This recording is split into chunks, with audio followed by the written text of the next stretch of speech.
The first part of this day was more in the tradition of our wonder cabinets of the past, which was just like one damn cool thing after another. Sometimes around a theme, sometimes not. And it was precisely dreams of solitaire, and it was precisely the fantasy of what we would do, what we might do if we were thrown into solitary.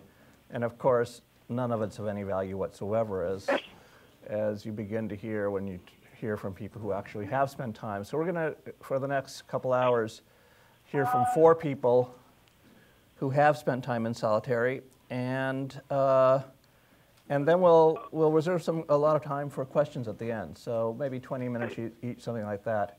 But we'll begin with Breyten Breytenbach, who, as many of you know, is a great, originally Afrikaans language poet, painter, political activist, who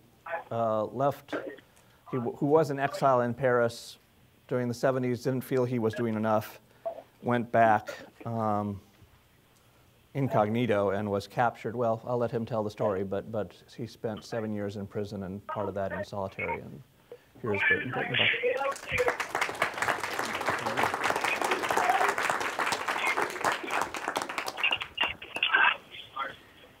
Well, if anybody should know the story, Ren Schutte actually wrote about it. And sometimes I think I understand myself better, the little bit that I do understand, looking at what Ren understood.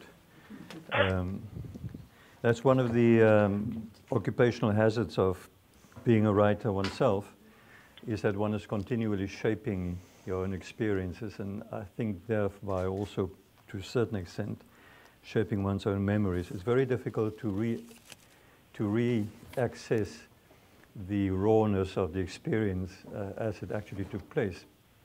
And I don't think that's necessarily a very bad thing. As we heard in the first part of the proceedings today, I think people project and people imagine. And to a large extent, this is what happens while you are undergoing that experience. That's a way of surviving, to project yourself beyond those experiences and to perhaps imagine yourself elsewhere. And of course, as you try to make sense, if you survive, if you come out the other side, you are acutely aware of the fact that the very means through which you try to imagine what happened to you and try to recount and try to interact in a normal way, normal quotation marks, with the world again, those means are very clearly conditioned by whatever craft, whatever way you use. In my case, it's writing and painting. I must admit that it's very difficult to talk about because obviously, there's a lot that people think they know, and there's a lot of it people know, perhaps without knowing that they know it. I don't talk about this very often anymore, so that's one reason why I accepted this, Ren, is perhaps to revisit from another angle after many years this particular experience and to see what it means to me and how much of it I can convey. But I am inclined to talk about it in a kind of an indifferent or rather a secondary way. If you want me to, and we will get to that, I hope, when we get to the question part, perhaps I can be more specific. I made a few notes, and they are in no particular order of importance or relevance, and I'm quite conscious of the fact that each one of these observations could be argued or could be contested to illustrate a diametrical opposite of the point I try to propose. The first one would be that although the period of the experience that I refer to, that's roughly from 75 to 1977, was of course intensely political, I will only do so obliquely. I'm not going to be entering into the political environment or background. It is implicit. It will at some moments be very explicit, but that's not what I thought I'll try and talk about this afternoon. Still, a little bit about the context. The context, of course, is South Africa, 1975 or 1970s. The country was economically, diplomatically, and even culturally isolated and boycotted. And by the way, perhaps just to bring it right up to the moment, as some of you may have noticed, the problems that were underlying the reason why the country had been isolated have not been resolved, not by a long shot. In fact, they're resurfacing in quite violent ways right now. You may have noticed that there's quite a lot of unrest at the moment in the country. One could say the country is burning in some ways. Apartheid was then a minority rule, It was still a law of the land. Liberation movements were banned and exiled. Internally, there was some underground resistance, largely driven by the United Democratic Front, made up of trade unions, student and other groupings, church groupings, civil society organizations. I was arrested in August 1975. I ran, as alluded to it, I was on my way back into the country in a rather foolhardy mission, clandestine, with an assumed identity. And I was actually arrested on my way out of South Africa at what was then the Jan Smuts International Airport, and has since now been renamed the O.R. Tambo International Airport. I was interrogated for quite an extended period, of which I do not remember very much, because one of the effects that we referred to, or we listened to this morning, losing a sense of time, very much happened to me during those first, what might have been a week, maybe 2 weeks, or maybe a month of intense interrogation by the Bureau of State Security and by state security officials.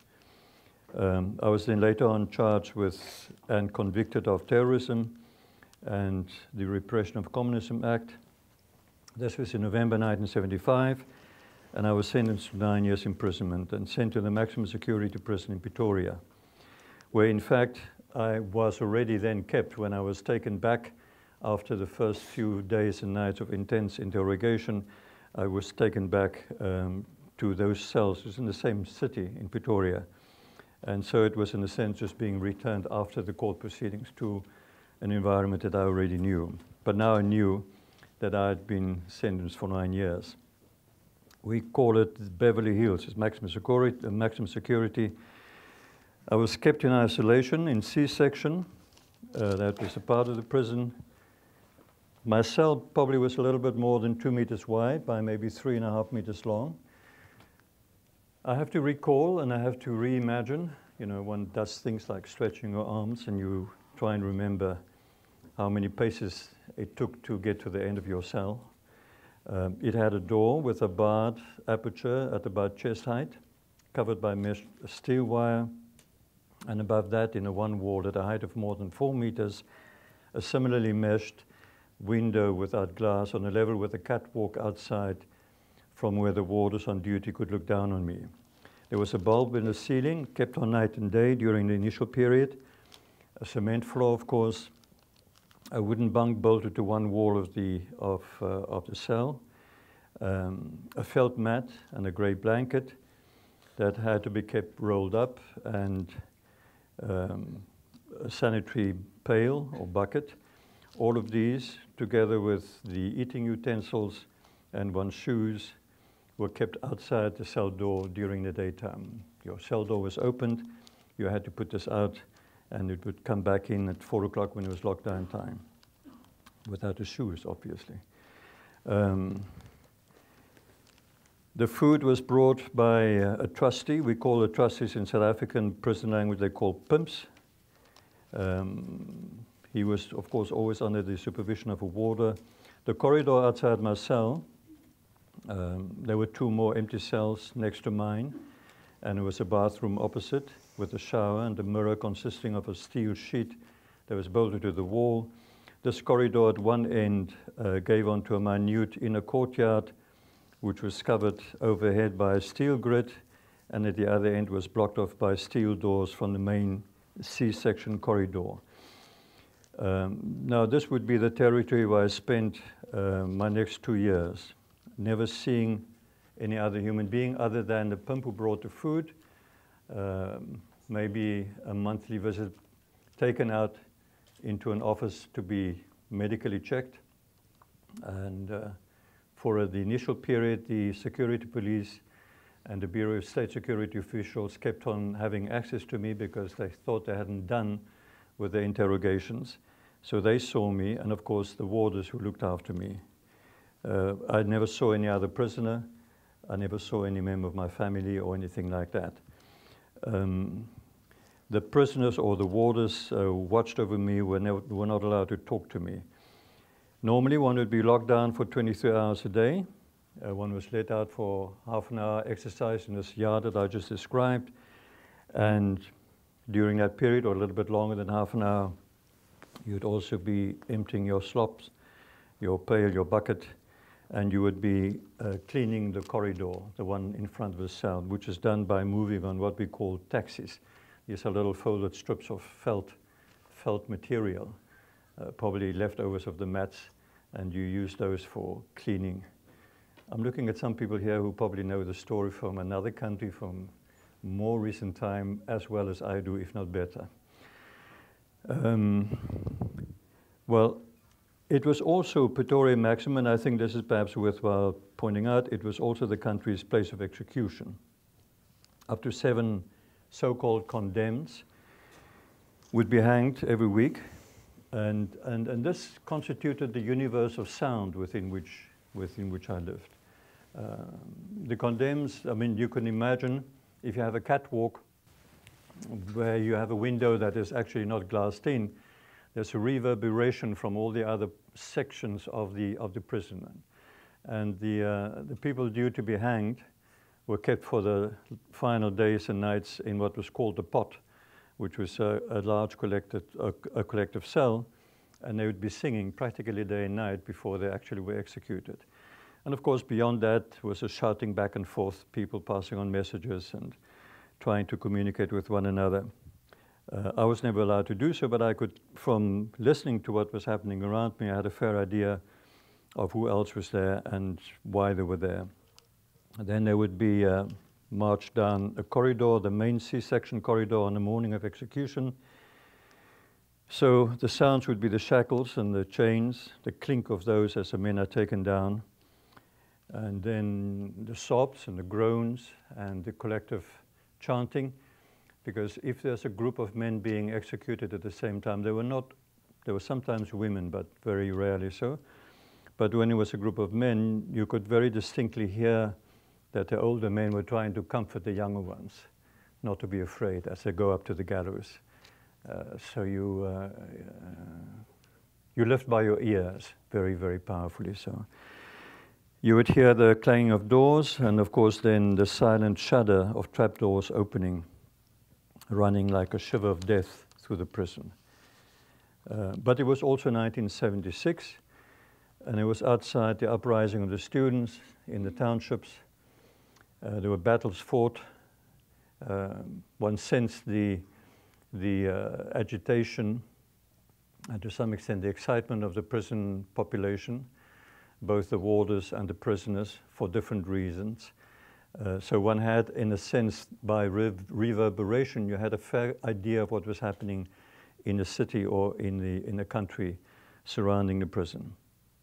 New batches of detainees came in, and because of the rumors of the world of beyond the walls, I think it gave one's isolation a sense of purpose and a sense of hope even. And that, I think, is important to point out. I started off by saying that I'm not going to try and talk about the political environment. That's not the purpose here, not now. But I think what managed to make it bearable, if that's the word, is that one had a sense that whatever you were going through was a small part of a much bigger process.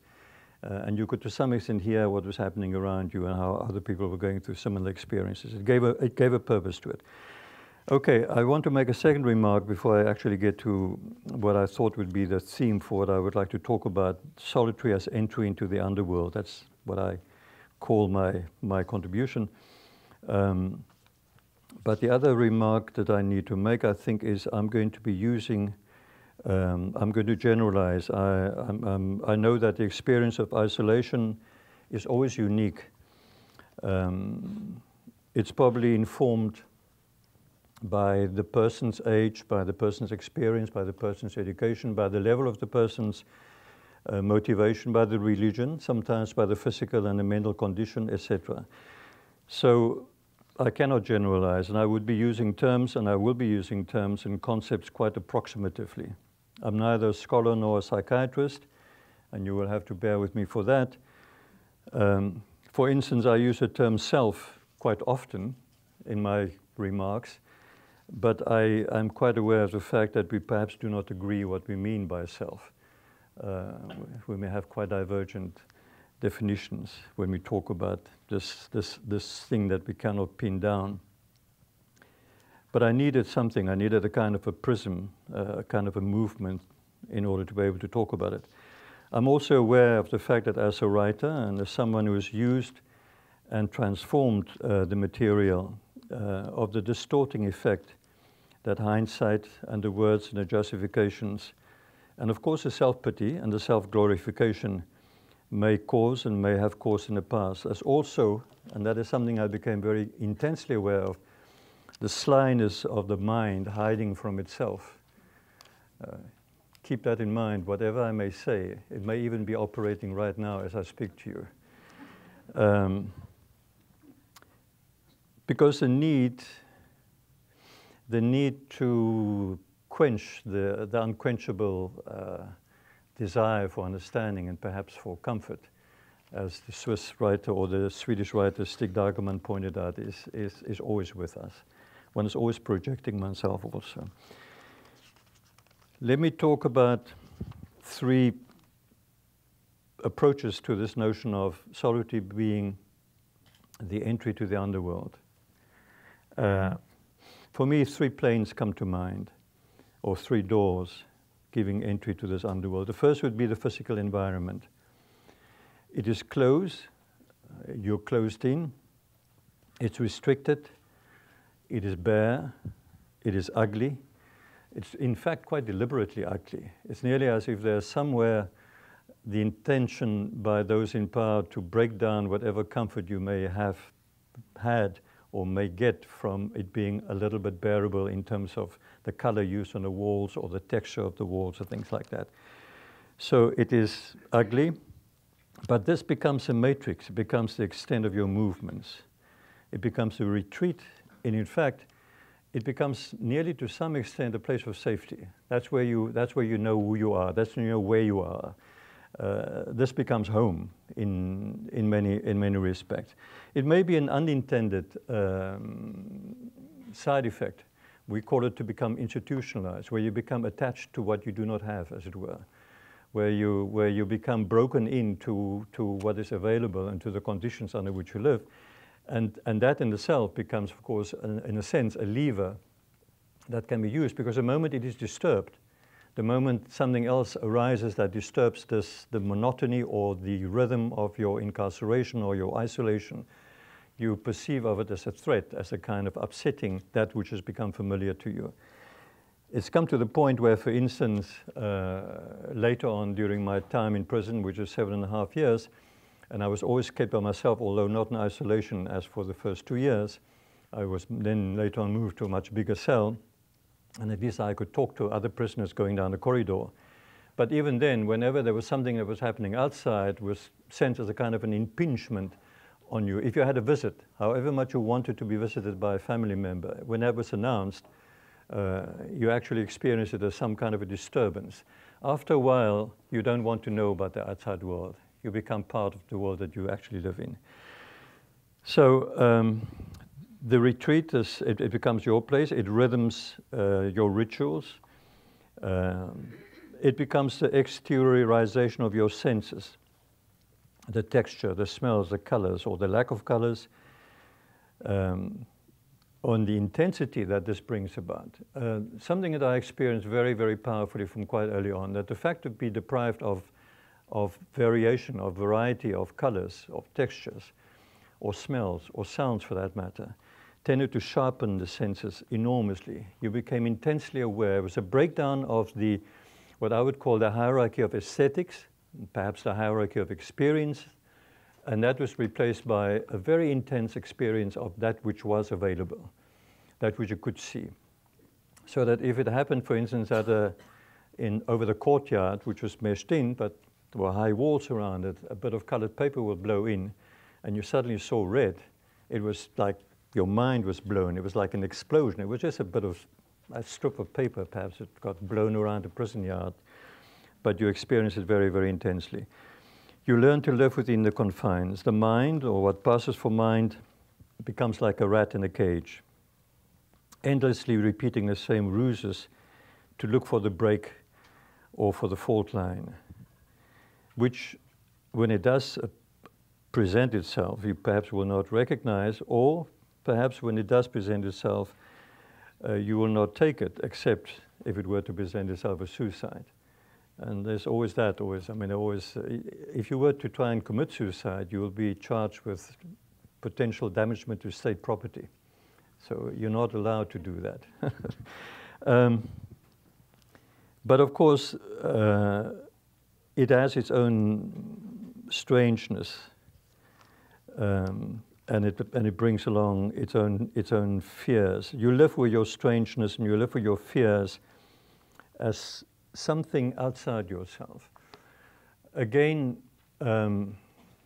let's call it the premises. And again, now I know I'm a very dangerous ground because I'm talking to people who know these terms and who use it precisely. But you move into the premises of perhaps what would be incipient schizophrenia, a doubling of self, a talking to self, obviously, but also a watching of self, watching yourself, even in the interaction with the immediate environment around you. And there's a certain fear involved there, because you know that beyond a certain point you probably will lose control over this other person living with you in a cell. You're trying to restrain yourself, you question this other self, you're trying to restrain yourself, you are conscious of having to project a certain attitude, a certain way of talking, a certain way of being to the warders or to the prison officials. You sometimes weep for yourself, you try and not let anybody know about that. After a while, after the first few weeks, when they put off the light, at least in the daytime, it became a little bit easier to actually hide and to cry. But then, of course, you do develop these weird and interesting rooster conversations along all kinds of lines of philosophy and otherwise. The second door of entry would be what you hear and see and imagine on the outside. When you live by ear and by smell only, the clear map you piece together of events, people, situation, a country, a past, maybe a future. And here you become conscious of the essentiality and the inevitability of imagination. You project. You know that you are projecting to some extent. But you are being led by this projection, by this imagination, what you can pick up, what you can perceive of what is happening outside. It is perhaps something akin to certain forms of meditation where you're taught how to literally project yourself beyond a certain distance or beyond a certain confinement. And you extend your awareness of your environment in that particular way. Outside becomes visible because of the inside. And I was lucky in that I'd been exposed to forms of meditation before I went in, so I could perhaps understand what was actually happening to me to some extent. The third doors of entry, doors of perception in heaven and hell, to quote the other old man, would be when you actually lose it, when you hopelessly enter the irrational and you recognize it, and you don't question or refute it or reject it. You don't really have much of a choice to remain sane about it. You know that you are entering a place which is structured and which has its own geography, its own topography, and which has probably been there all along. That I found a fascinating thing. This book that I wrote in prison called Memoir, which is a reflection of that, and many of the poems that I've tried to write since, during that time, again and again return to that. I know there are physical landscapes, there are cityscapes, there are relationships, there are people, there are colors, there are sounds that I return to again and again. It's nearly as if entering that particular door finally made it possible to access a world which has perhaps always been there. I try to theorize or I try to explain it to myself. I try not to understand it too much because there's no way in which I can possibly understand it. But I became intensely aware of that. And you recognize it each time you enter there again, even if it may be slightly different from time to time. I was just reading one of the things I wrote in Memoir, which is a projection, which is an entry into that particular world. And I must say now that I don't no longer recognize it in the same terms. The geography has changed to some extent, but it is familiar at the same time. What is it that is familiar? I think it's an intense sense of helplessness, of impotence, and of a deep melancholy. I think everybody has that to some extent, perhaps. And I'm sure that if one goes into that mind, what you would come back up with, if you do come back up again, wouldn't be the same for each person involved. For some people, it would be intense anger. In my case, it was a kind of a ageless melancholy. I just felt terribly sad. I didn't want to change it, and I knew it wasn't going to change me particularly. But it was not a particularly happy place to be in. That's where you go and meet the other, the double, the guide, the shade. But first of all, what I remember is the physicality and the autonomy of that particular place. I may be aware retrospectively that it must have been a different place and a situation every time, but similarities in experiencing is created this sense of returning to the same place again and again. There's the illusion of continuity and thus of structure. Now, I don't know if for Ren, I think this is where I need your help to perhaps sharpen some points, perhaps to remark on maybe two very general remarks. The things that we listened to this morning are not that far off the mark, including the bugs and the cockroaches and the ants and the dove. In my particular case, it was a dove. The imagined or real little animals that you talk to, little insects that you talk to. It is true. The slipping of time, the loss of the sense of time, that is also true. I think people imagine quite clearly what it's going to do to them if they were to be there. Perhaps the thing that needs to be sharpened, though for you who have not been there, and I don't wish it on you under any circumstances, although I think it's absolutely horrifying to hear that there's so many tens of thousands of people under those conditions in this particular country. But the thing that I would like to perhaps show up as a difference when you've been there is that you don't have a relationship of harmony with those whom you do meet, with the people whom you hear, or with the warders, or with the security people, or even with the medical people who look at you every once in a while.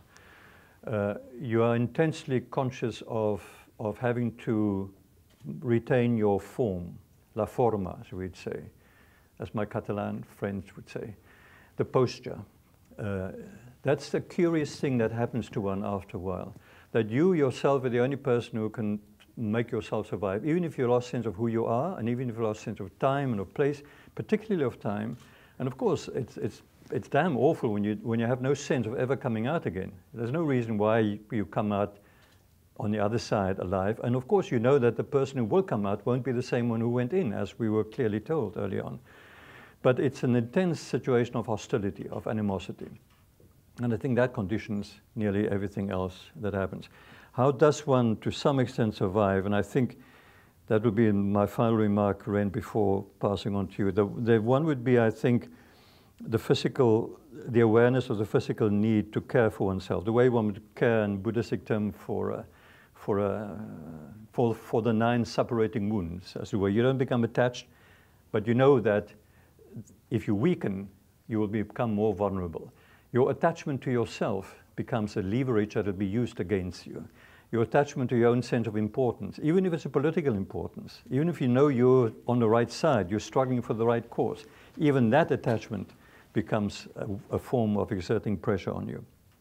So it's a very difficult thing to do. I don't know if I can explain how I try to do so, but how to retain a form without becoming attached to the contents, as it were, without becoming attached to the importance of whom I think I may have been. But of course the questions do arise. How the hell did I get to be so stupid to end up here? Mm-hmm. Why are they doing this to me? How could they do this to me? You know, it could have been, it's not because I was anybody important. It would have been the same hadn't been anybody else. So one has to be very careful to see clearly that what also happens is that you develop an intense sense of self-doubt and self-disgust. You become totally disgusted with your own stupidity and with your own weakness and with your own lack of foresight, etc., etc. You try to, part of this looking after yourself, the form, keeping yourself in shape in some way or other, and I think the movement is very important.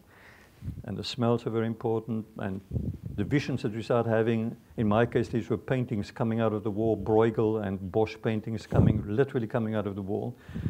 Part of that is also recognizing that one is perhaps punishing yourself even beyond the extent to which they will be able to punish you.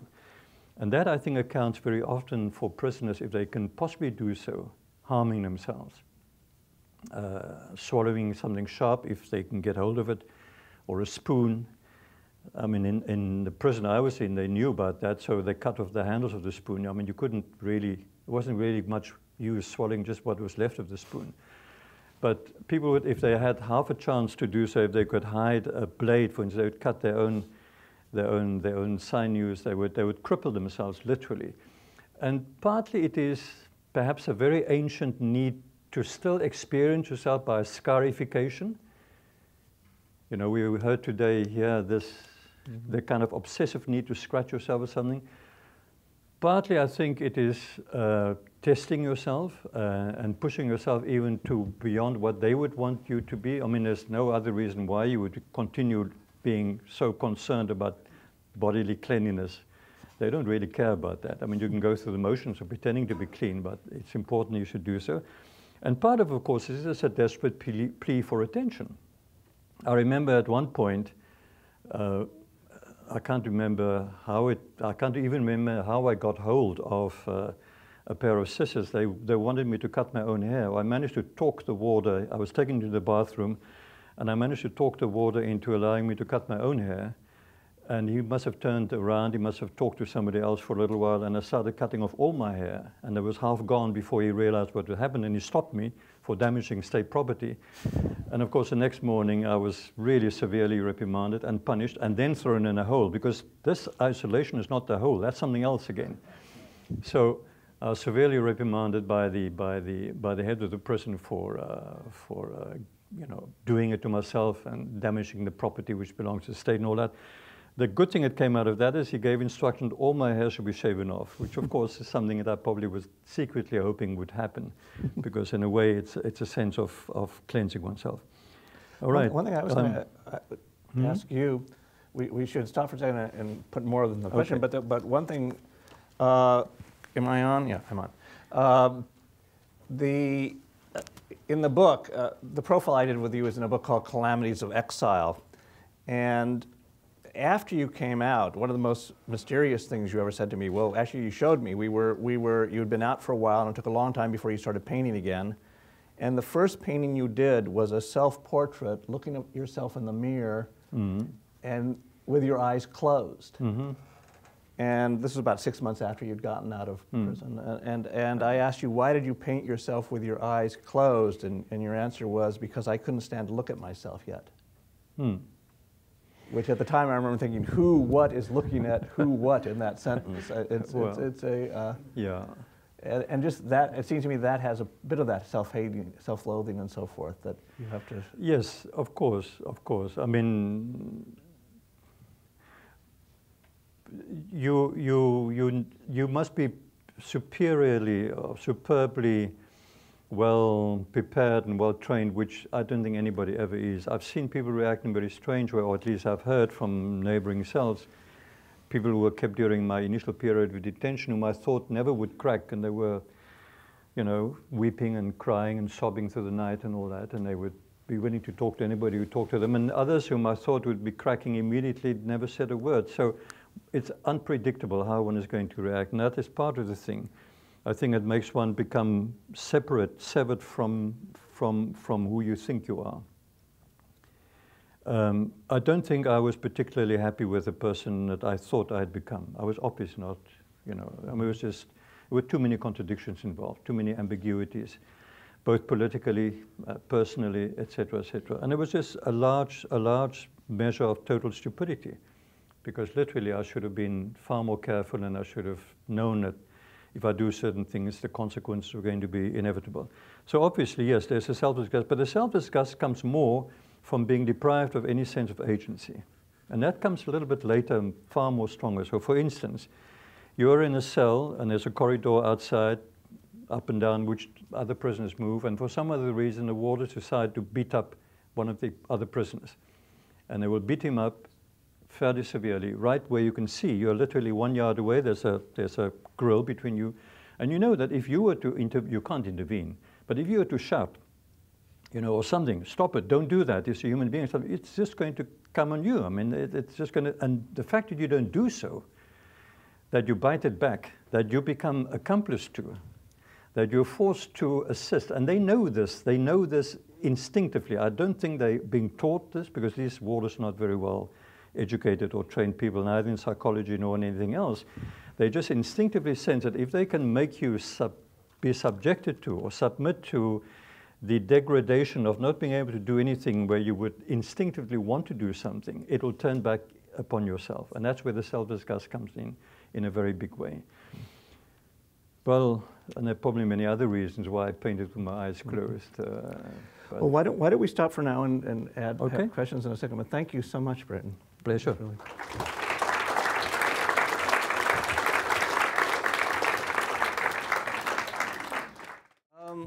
The next thing we're going to do is contact Shane Bauer, who actually has been listening by phone. Are you there, Shane? Can Am I? Yeah. Okay. In a second, we're going to have James West introduce the film that the two of you did. I'll just say very quickly that Shane. Well, actually, James, come on up here. We're going to see a film of about 10-minute film, something like that. And maybe James can give us a couple of minutes of introduction, and then Shane will talk to you after the film is over. Good to have you with us. All right, thank you very much. And hi, Shane, on the line from California.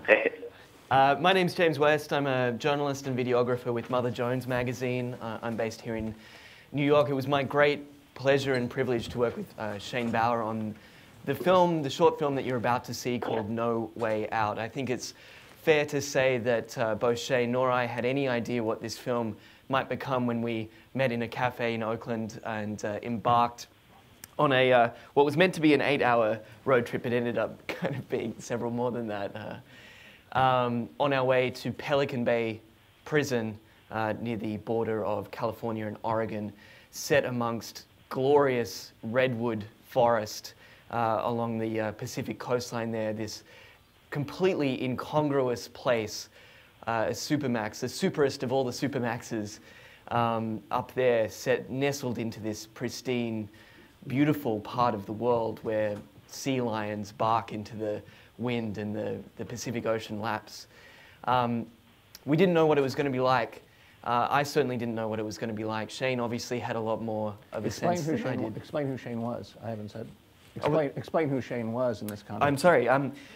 Shane Bauer, who joins us here, is a fantastic award-winning investigative journalist who was taken hostage with his friend Josh Fatara and his now wife Sarah Shord in Iran, and was held there in solitary confinement. I'll let Shane tell the bulk of the detail of that story.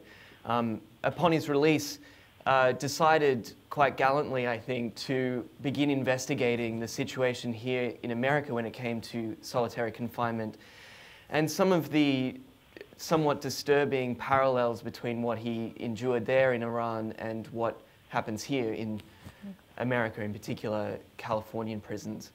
And those parallels will speak for themselves, I think, when you see what we put together. All we did know as we were driving up was that we had extraordinary access to Pelican Bay. And as a filmmaker and journalist myself, that was something that I didn't want to question as we were entering in there. And I had my small little camera there and was like, don't ask any questions, just film, don't ask any questions. And we spent a really amazing day inside this prison with unfettered access almost to various wards, not quite unfettered access, as you'll see.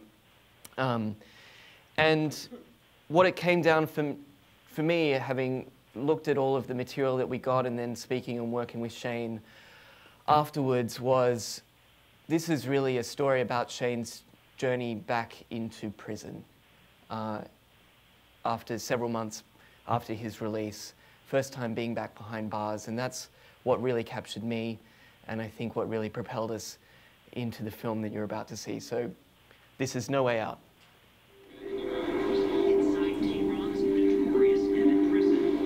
I don't know what it's going to be like, to be honest. I'm curious, you know, what it's going to be like to step in. I haven't been in a prison since, you know, since I was released in Iran, and not just any prison. We're going to be walking into Pelican Bay.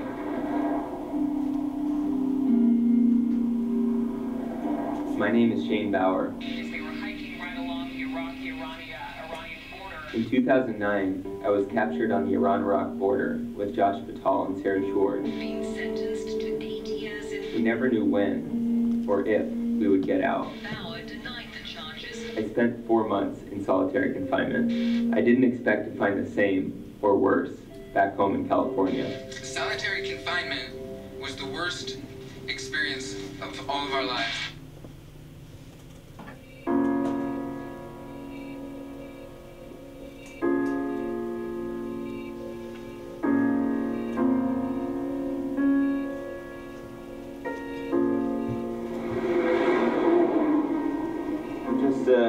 Getting my cameras ready. Pelican Bay Prison is right behind these trees over there.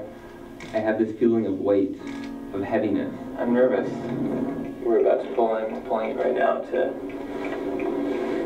Pelican Bay State Prison. I know I'm going to see people who have been living in solitary for a very long time. Just always be on your toes. Always be on your toes. Okay. My guides today are Lieutenant Chris Acosta and institutional gang investigator David Barnaberg. Pelican Bay, one of the first supermaxes in the country, is infamous for its security housing unit, or SHU. While some of these inmates are murderers, they aren't put in the SHU for their original crimes. Some have never even broken prison rules. Inmates are held in the SHU indefinitely because the Department of Corrections says they are connected, however tenuously, to prison gangs.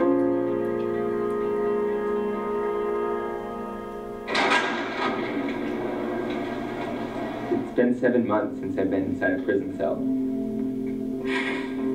I thought this was going to be better than it is. This cell is one of 8 in a pod. At a little over 11 by 7 feet, smaller than any I've ever inhabited. We're in a SHU cell right now. The inmate is outside. This is where he sleeps when there's another cellmate who sleeps up there. It's pretty bleak, I think. There's no natural light.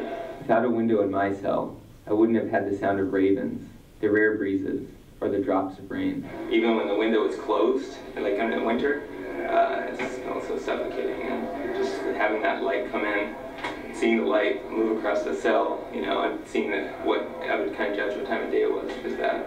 Why don't they have windows? Just the way it was designed.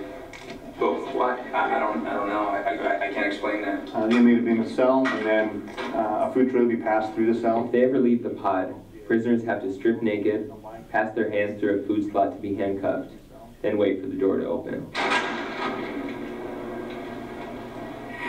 Inmates come out to, get some exercise. There's more room to run out here. Prisoners only get an hour in this concrete dog run every day. So they're protected from the rain during the winter, and it's monitored with a video camera by the control room. In Iran, the open-air cell I exercised in was twice the size of this. Iranian prison is never far from my thoughts. My guides are just as curious about my situation as I am about Pelican Bay. She's your girlfriend, right? Or fiance? Yeah. Are you still with her? Yeah. Okay. Did they let you guys kiss and all that? Yeah, there's no one out there. It's like this. So there's a camera. So we're allowed to have, like, Physical contact. Okay. Can't beat that. At Pelican Bay, decisions about who gets put in the SHU come down to one man, Barnaberg. I'm a man just like you are, just like everyone else in here. I don't want to see somebody else put in SHU as a gang member for unjust reasons. He's essentially the judge, jury, and prosecutor in a process called a gang validation. Evidence against inmates can involve something as simple as appearing in the same photo as a gang member. In my review of dozens of inmates' files, California officials frequently cite possession of black literature, left-wing books, and writing about prisoner rights as evidence of gang membership. No actual judge is involved from the gathering of evidence to sentencing.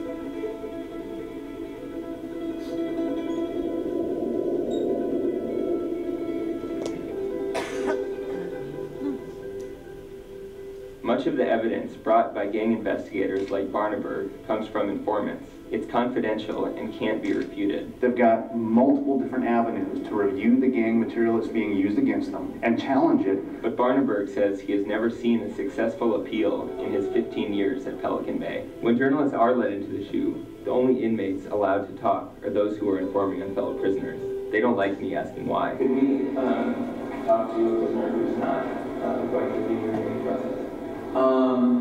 When we go up to the main line, But within the shoe? no.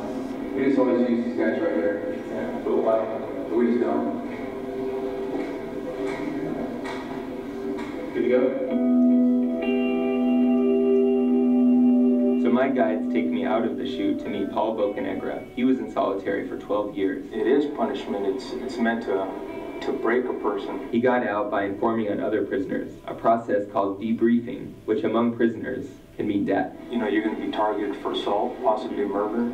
So that's always in the back of your head. You know, there's a lot of misconceptions, a lot of myths about the debrief policy, and it gets hammered a lot. That debrief document is checked, double-checked against movement rosters, against other information provided by other debriefers, by other sources. But I found that at least one inmate in another California prison was put in the shoe based on evidence from informants that was eventually discovered to be false. Years later, that prisoner remains in the shoe. The other way to get out is to be deemed inactive, a review that only happens every 6 years. Many less prisoners get out through that avenue than by debriefing. And once you're validated, it's hard because you constantly have people leaving the shoe and giving up information. So it's like it's a revolving door. These prisoners are criminals. I was a hostage, but a part of me relates to them. Their desperate words sound like the ones that ricocheted through my own head when I was inside. I think any time in solitary is enough time to break a human being.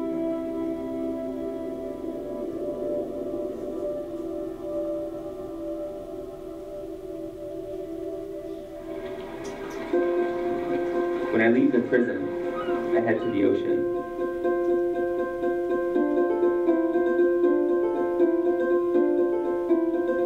There's nothing I've experienced in my life that is worse. An abyss is how I think of it. Like, how do you describe an abyss without describing the edges of the abyss? And you end up only describing the edges of the abyss. How do you describe something that's contentless? You're in a situation that is antithetical to what it means to be human, really.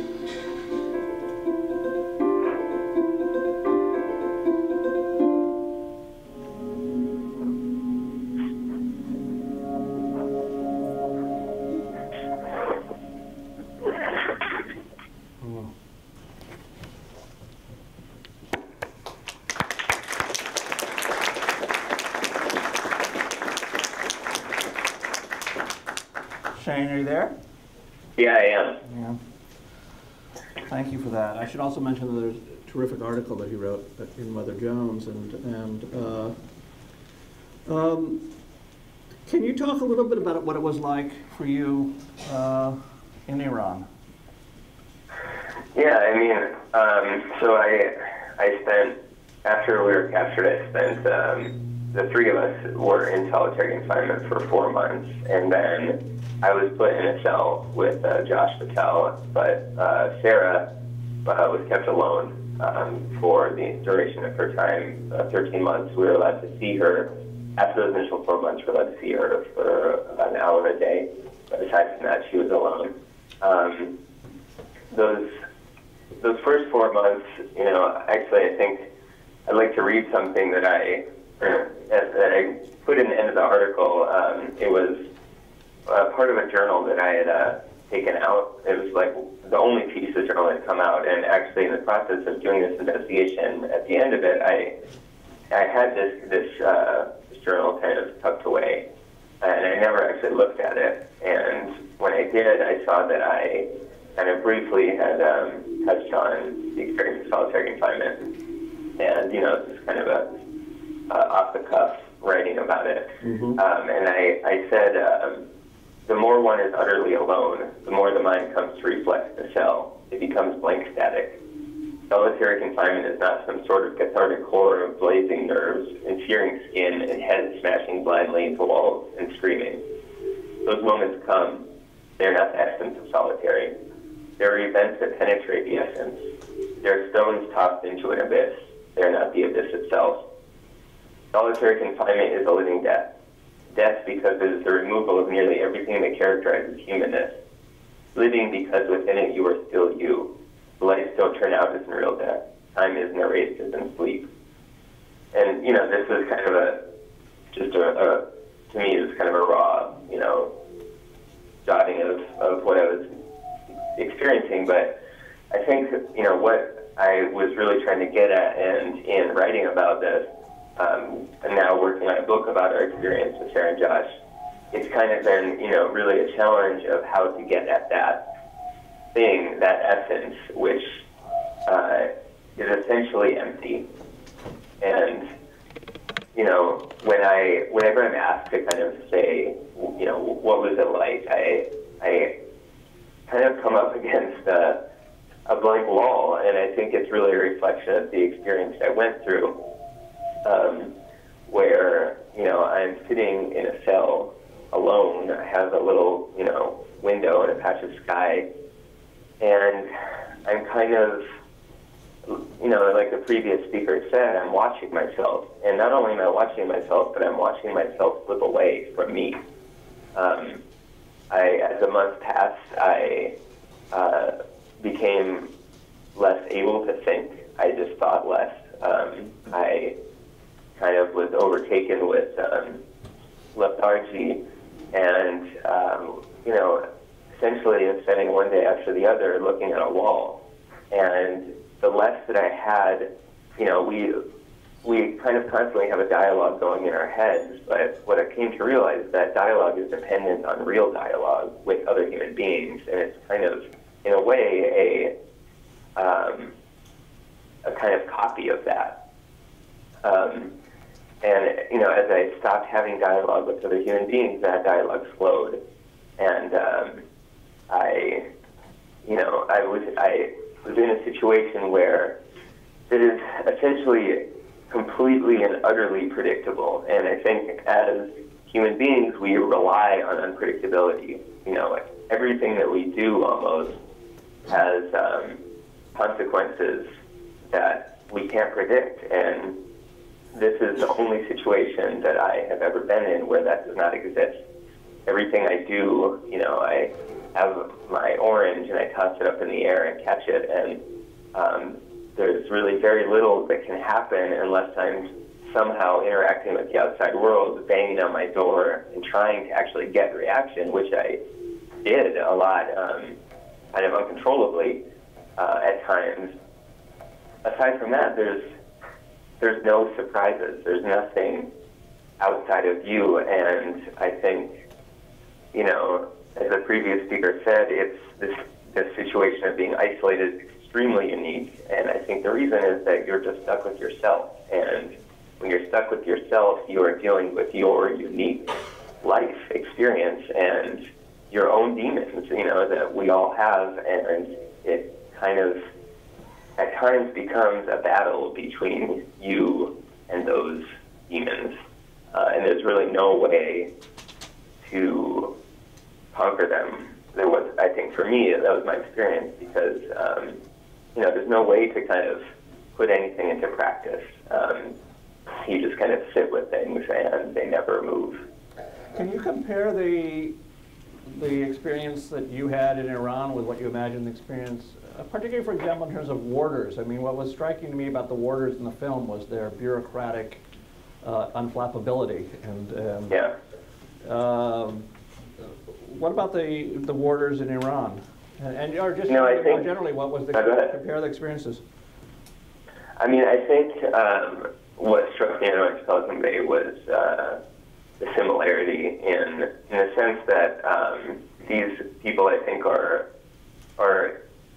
in a very small world in one sense, where they kind of, I think, don't have perspective outside it, and things like, you know, where the guard said, one of my guides said, you know, asked if I could kiss Sarah, and said, you can't do that.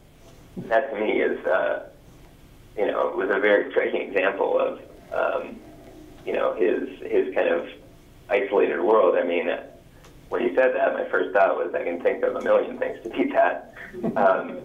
But he, you know, so on the one hand, there's this kind of extreme isolation that they're in, and on the other hand, they're in this world every day where they are dealing with people who are in solitary, but they have no really idea what that means.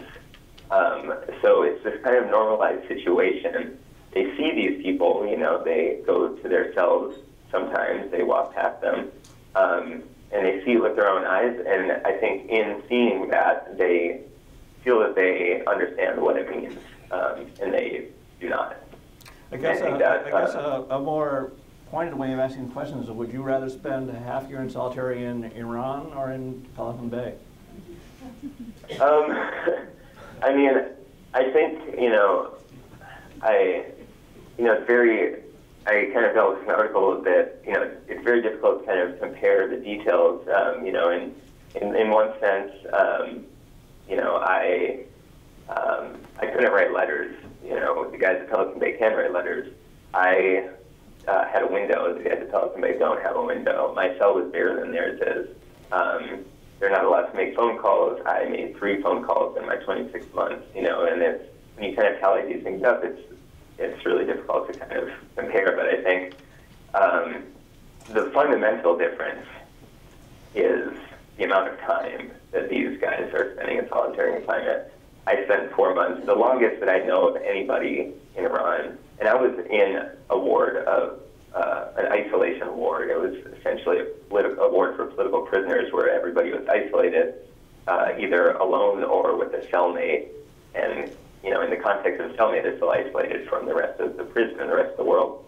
But the longest I know of anybody in that situation is 2 years, which is an extremely long amount of time to be in solitary confinement.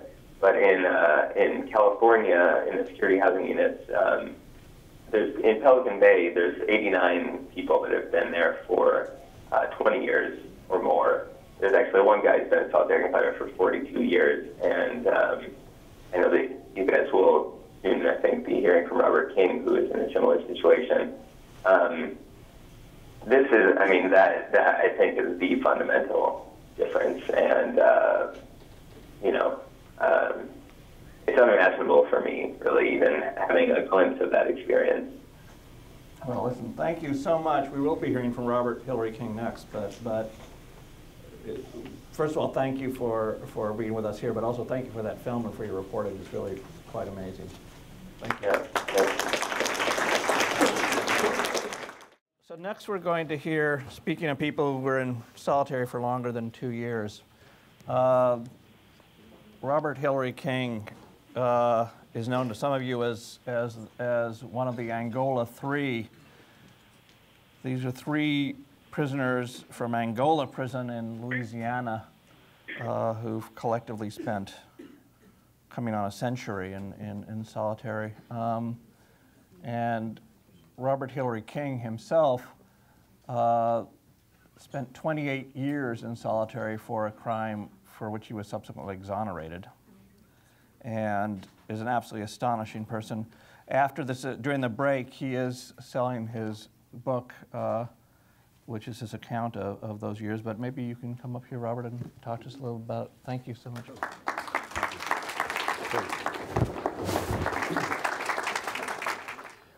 Yeah, it's been a lot said today about solitary confinement, and everything that's been said is true. You know, a long time ago there were some folks who thought that prisons were capable of rehabilitating. They had the belief that if you went to prison, or if you was in prison, and if you were there for a certain period of time, that this could be one transforming experience for you. They came up with the idea of what we've been talking about today, solitary confinement. They felt that total or near total deprivation could be a transforming mechanism that can shock a person, individual, into or in or out of his or her outlandish behavior, and to caught one away to put one in prison. 6 months they felt was ample enough time for this to happen, and it was, as some of you know, it was, this group called themselves the Pilgrims, who invented, or what they say created, this form of solitary confinement. Their intent was noble. It was, I imagine, it was a pretty noble intent. But the consequences were terrible. So the point is, if a person thinks that prisons were made to transform, a person can evolve in prison or devolve, but it is self-will. It is not anything that any prison I've been in, especially prison in Louisiana, it's not anything that it does that facilitates or helps us facilitate any type of rehabilitation. Having said that, my name is, as you know, Robert King, or Robert H. King, and I was released from Louisiana State Prison after 31 years and 29 in solitary confinement. I did not define solitary confinement. In fact, the court did. And their determination, or its determination, is that anytime you are housed in a cell for 23 hours a day, 7 days a week, it constituted solitary confinement. A court has yet to determine whether or not solitary confinement per se is unconstitutional. But what a court has done, in many cases, and in a case that we have, the court has said that the amount of time that you spend in solitary confinement is what determines whether or not the Eighth Amendment violation, whether that was an Eighth Amendment violation, whether or not it's cruel and unusual punishment. But you know, you've heard testimony today, and I'm a witness to it. One day in solitary confinement can be like 1,000 for another individual. As I pointed out, I was given a 35-year sentence, arrested for an armed robbery. They wanted me to plead guilty. I had a previous record. They wanted me to plead guilty to. By the way, I'm gonna try to be brief because I know you've been here all day, and we'll have time for some questions. So I'm gonna try to hit and miss. But if I miss anything, you try to just ask me. I think we'll have a chance to do some question and answer. So just hit me up then. But in any event, I was arrested and charged with the robbery. The evidence against me was really flimsy. They offered me a certain amount of time in which I refused to take. I refused to accept it because I had already had a previous record, and I had gotten a 10-year sentence. It was 4 people was charged in a robbery in which only 2 people had committed this robbery, but 4 young men, at the time I was 17 and a half, 18 maybe, for fear of getting 30 years at the time. Of course, since that time, it had multiplied. It had replicated about 3 times. 99 years is the maximum for a sentence. And any of you got a previous record in Louisiana, you get 198. They call that double billing. But at this particular time, it was 30 years, and I was 17 years old. Can you imagine being 17 years old and someone tell you you're going to get 30 years if you didn't plead guilty to a robbery that you didn't commit, and then there's a proof positive on a flat where I was on a tier with, we call it tiers, but I was on a tier with a fella who they had offered 10 years, and he refused to take the 10 years, and he ended up being the first to get the 30 years for this armed robbery. And looking at this individual here, I was frightened to death. Like I said, I wasn't 20 years old, still a youth, still in my teens. And they wanted me to plead guilty again to a charge. They wanted me to plead guilty this time to 15 years. I had pled guilty previously on a robbery. As I pointed out that only 2 people had committed, but 4 people pled guilty and went to prison for it. But on this particular one, later, this subsequent robbery, they wanted me to plead guilty to 15 years. Well, I didn't have to tell you. At this particular time, I had begun to see, you know, I'm a post-World War II baby, by the way. I was not politically aware, politically inclined, but I understood racism and discrimination. I understood that while I couldn't articulate it, I understood that there was a discrepancy that was going on in society that just was not true. But I also understood this, that people were defining me and saying things about me and writing a history about me and my people and my family that was not me at all. So I had begun to kind of see that there was something drastically wrong, and I think it has to, you know, sometimes you just have to take a stand. And I elected not to accept their 15 years. They became angry, and I went to trial. And they found me guilty in a verdict of 10-2. 2 people say no, 10 people say yes, despite the fact that the so-called identification of the perpetrator didn't remotely resemble me. And that is true. All of this is record.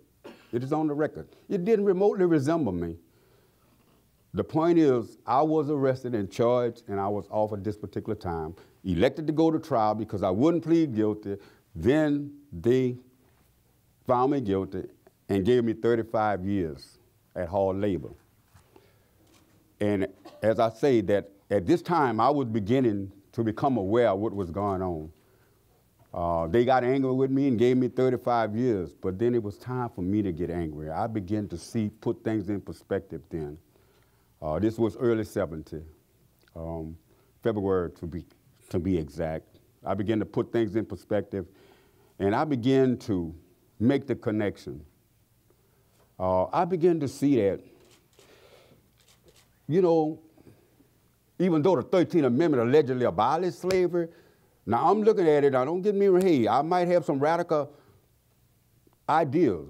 My idea is probably different from yours because you haven't been in a position in which I was in. So my thoughts might be radical. They might even be extreme to some degree. So forgive me a little bit when I say in my thinking that this is what I conjured, this is what I decided. I decided that we still lived in slavery. I decided that the 13th Amendment hadn't abolished slavery, that it was just rhetoric, you know. The word don't even say slavery was abolished. It goes on to say, it makes an exception. You know, slavery and involuntary servitude shall exist on these shores except, you know, one who has been duly convicted of a crime, you know. What does that mean? It means this, that if you get duly convicted of a crime, whether you're guilty or not, then you become a legal slave. And this is where I begin to make, you know, these connections. It was in a cell. And the cell, by the way, was 6 by 9 by 12. In the space, you've heard how people say you could walk a certain length of a pace and you have to turn around. You could stretch both arms and it hit the, you know, hit the wall. And you were there. There was no way. And if you had, in Angola prison, if you had 40 years, at the time that I was arrested, you did all of that time. Now, if you had 40 years, if you get 40 years in prison, you do at least 38 or 39. But if you got a life sentence in Angola, in which, and eventually some of you probably know about my case, and you probably know that they could not keep me in prison. I was going to eventually discharge on this other sentence. They ended up putting another charge on me, got inmate to say that I had participated, despite the fact that the officer at the time was on. He did not see me do anything. He saw this other inmate stabbed another inmate to death in a self-defense gesture. But they got someone to say that I had participated in it. And as a result of that, they also charged me. Matter of fact, they charged 13 people on the flat with a murder that they know only one person had committed. They charged 13 people on this here, but prior to being charged with this murder, when they eventually sent me to Angola from the New Orleans Parish Prison, oh, and by the way, when I say I got mad, I got angry, I want you to know I did get angry. I got mad. I began to see myself as being treated like a slave, and the only right that a slave had was the right to rebel. And I took advantage of that. I saw myself as being treated like a slave, not that I was a slave, but I was being treated like a slave, and the only right that I had was to rebel, and I did. I escaped. And I ended up getting 8 years for what they call, quote, aggravated escape. You know, no, seriously, you know, it doesn't matter how you escape. I wasn't trying to be nice. I wasn't trying to hurt nobody or kill nobody. Nobody got hurt or killed. The only people that got hurt or killed was the people who attempted to leave and did not make it, and they were beaten pretty bad. They were beaten pretty terrible. But however, yours truly, I was one of the ones who made it, one of the few who actually made it out of prison. So I got out of prison. That was my way of fighting back. I saw myself as being, you know, a slave, and I decided to do something about it. I took the only right that a slave had. However, this was short-lived. I was out there a piece of time. Someone saw me and dropped a nickel on me. That's what we called it. Oh, by the way, the telephone, way back then, that's all it cost, a nickel. You know, that's all it was, drop one nickel. But anyway, somebody dropped a nickel on me. And when he dropped this nickel on me, they found me and came to where I was. And they charged me with aggravated escape, and they ended up giving me 8 years. And I ended up with 43 years. And I must admit, every opportunity I got, forgive me if you figured that I was violating the law, I'm sorry. But every chance I got, I tried to aggravate them.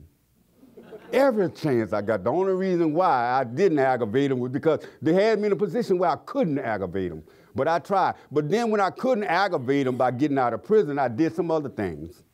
You know, because as I said, I had become politically aware, politically conscious, and I'd done some other things. I began to study the history, you know, of America, and in relationship to, you know, its relationship with people, you know, of all colors, all walks of life, all ethnicity. And I began to look at this, and I became firm in my convictions. So, you know, people ask me, how did you survive, you know, in prison? I can say it was as a result of my becoming politically aware, politically conscious of what was going on. Now, I'm not saying that everybody can do this. Every individual has their own, they're the captain of their own ship. Because being politically aware in a situation like that probably would not have helped a lot of people. I don't know what else it was that allowed me to not succumb. But I did not succumb. But in any event, I had 43 years, and at this time, that was, as I pointed out, that this individual was killed in self-defense. And by the way, they had charged me with, I had become a member, I must admit, I had become politically aware. In 1969, the Black Panther Party, some of you know about the Black Panther Party, and by the way, they try to demonize them. I don't want to validate the Black Panther, because the Black Panther, I've been all over the world, and the Black Panther Party is really beloved and loved, because their program was one that was so, and by the way, all this talk about off the pig and all white is this, don't believe that. The FBI played a great role in deceiving and demonizing the Panthers. they were not quite, they was not like that. And by the way, there was some whites also in the Black Panther Party. I know some of you probably, you know, surprised to know that, but I know some today who were in the Black Panther Party. Big deal. You know, but I'm saying that what you think and what actually is totally different. But I'm saying this, that the Black Panther Party was demonized. I kind of liked it, what they were doing. Matter of fact, I kind of liked it when they say we want freedom, power to determine our destiny. Because we were not given this, not at all. You know, even though the 13th Amendment and then the 14th Amendment came on the set, you know, a due process, and which made it everything more complicated with me, because if the 13th Amendment, you know, freed me from slavery, why should I need a 14th Amendment for due process? It just didn't make no sense. It was a whole bunch of tomfoolery type rhetoric, you know, that if you're a box thinker, if you think in a box, then you believe this. And I'm sorry, I just got out of, anyway, that particular box. And I, yeah, and I don't want to apologize for it neither. Don't want to sound like I'm apologizing for it. I got out of that box and I stayed out of that box. But in any event, it was pretty costly. It cost me a lot. It costs a lot sometimes to stand up. But, you know, I also have a book, and I ain't trying to sell a book, don't get me wrong, but if you buy it, it'll be all right. But I written a book called From the Bottom of the Heap. I had that, what I had in mind was this, that when you're at the bottom, you know, there are so many layers that you got to push through in order to be heard, you know. And, you know, I say, well, I'm at the bottom of this heap and I got to scream real loud, you know, in order to be heard. And just writing a book wasn't the only way that I screamed. They had decided and decreed that I would be held in solitary confinement or in CCR for the remainder of my period of time. I say, well, okay. I say, while I'm here, even though I made the decree, and it was psychological, it wasn't physical, because I'm telling you, I'm not trying to minimize prison. Don't get me wrong, prison is horrible, it's terrible. It kills, it dehumanizes, it debilitates, you know. But my concept and my thought was, okay, I'm in prison, but you know what? Prison isn't in me. I was not, my political consciousness and my awareness would not allow prison to exist in me. Now, don't get me wrong, even with all of this, you know, it was horrible. Every day.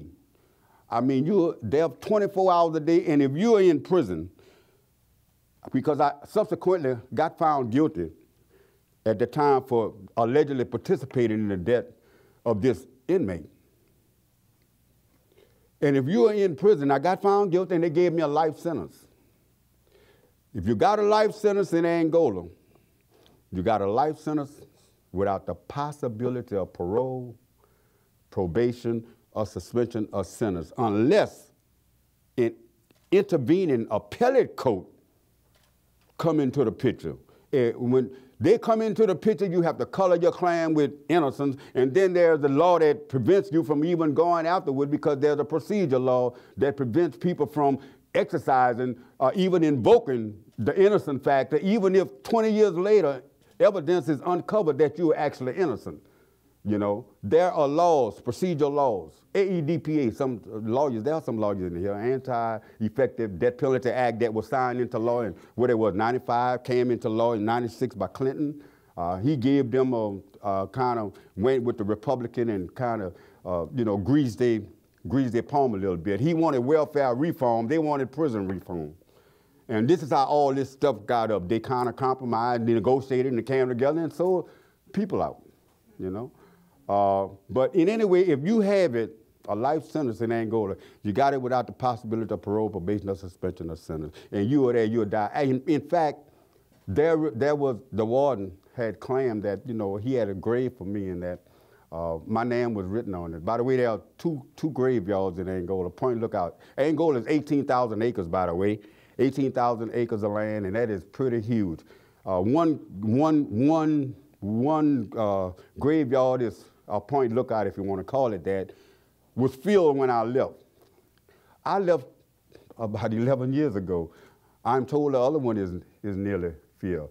Angola has 5,000 more than 5,000 prisoners. It is considered the maximum security prison in Louisiana. Angola has about 12 institutions. In 1970, when this first happened, they only had 2 prisons, maybe 1 adult and 1 juvenile prison.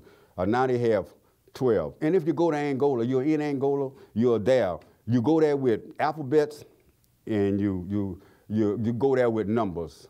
You know, alphabet would be like, you know, if you got numbers, you got 99, 198 years, 198 years or something. I'm sorry, numbers. But if you have the death sentence, you got alphabets. But what in Louisiana, there's no difference at all. What you see in Louisiana, in prison, who adopted the same method around the country. What you see in Angola, you're going to see it almost everywhere, you know, around the world. Because you have people, if they are in prison, they have a life sentence, they can do a life sentence in solitary confinement. And it was decreed that I would do my time, all of my time, which was life in 43, in solitary confinement. You know, but however, you know, that was the thought of the warden.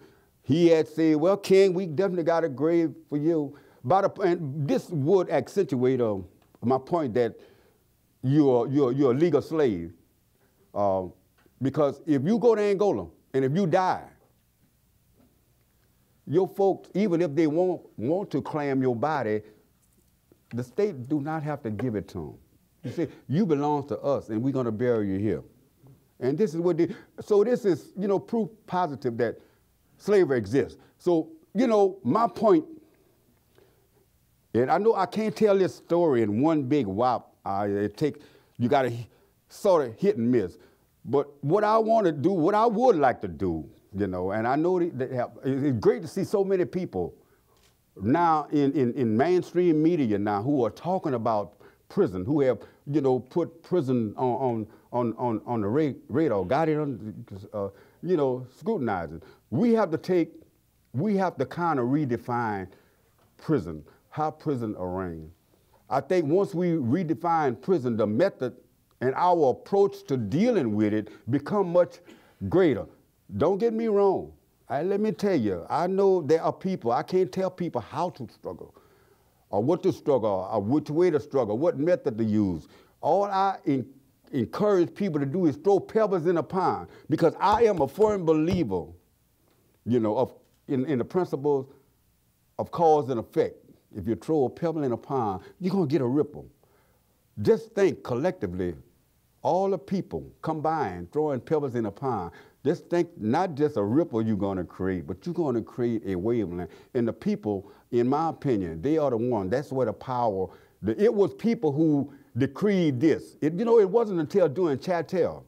And this is why we have to refocus our attention. You know, I know I'm kind of maybe out there, some of you might say, but look at the logic. Check the logic out. It wasn't until it was thought at one time, you know, that slavery was moral, and the slave owners that implemented this peculiar institution thought it was moral as far as they were concerned. But it wasn't until the people as a whole, people in America, cross ethnicity, realized that this was something that was repulsive and it was immoral. This is the only reason why slavery as we know it was abolished. People had begun to see it as being morally reprehensible. And this is when you put prison in that context, you put it in the context of slavery, then you got a method, you got an approach that you could say, well, you know what, there's some logic to this. You know, in America, what they do, and don't get me wrong, like I said, I travel all over the world. I try not to trash America. I say America is a beautiful place. I say America is heaven for some. If people believe that, I agree, it is heaven for some. But I put America in perspective. I let people know that America might be heaven for some, but it's hell for others. And if you ask people in prison, you ask someone who has been convicted for a crime, that they get someone from the grave who was actually innocent or who was executed, and see how they feel about it. They will also tell you what I'm saying. America might be helping. They might not even put that part. They will tell you America sent me to hell, you know, unjustly. So, you know, the point is this: I think we have to refocus our attention on prison and how prisons, you know, are operated. Until and unless we do this, until we take a different approach to what prison is. And don't get me wrong, look, I know there are some people, some of you probably want to say they need to be put away and never get out again. And that even may be true. But there are so many other people, and they're paving a highway, you know, in which they could implement this to any number of people or any segment or half of the population if they really wanted to. Prison is something that we have to look into. I think Dostoevsky and some other folks, some other famous philosophers say something. If you want to gauge a society, want to see how this society is ran, go inside its prison, because inside its prison you could determine what type of society you live in. And if you go to the prisons, go to American gulags, go to these prisons, when you do, you will get a picture of what the American system is all about in relationship to poor people and other people who have been dispossessed nearly all of their lives throughout generations after generations after generation. But, you know, we could go on and on and on and on talking about this, but there's time for maybe a few questions. And I'm going to just, I know you, like I say, you're tired, and I just want to just cool out a little bit. If you got some questions for the rest of the panelists you want to answer, if I could answer questions, if you got any directed to me, it's okay if you didn't, but if you did, I'll do my best to answer the question. But I thank you for your time. I appreciate it so very much. Thank you. All right. Tim's off and then we'll all sit together, okay? You all sit together? Okay, cool. Come on down right now. Hi, good afternoon. Can you hear me? Yes. Can you hear me okay? Great. After following someone who did over 20 years in solitary, I feel like one of the guys we used to say, you know, we could do that. I only did 7 years. I could do that standing on my head. I mean, that's 20 years. I can't get my brain around 7 years, but trying to get my brain around 20 years is near on impossible. Unfortunately, I missed a lot of the program earlier this morning, but I'm happy to be able to hear the testimony of the people who have come here before me who have done time. That's actually something that see, I don't do this. I don't talk about this publicly. I've been asked many times. I have co-defendants and comrades who have talked about their experiences in prison and isolation, and I've been pretty adamant about not taking this on. It's difficult for me to get through it. It's also, well, it's just painful to go back and revisit that period of time when you leave those iron doors and when they finally slam behind you, you leave that person behind.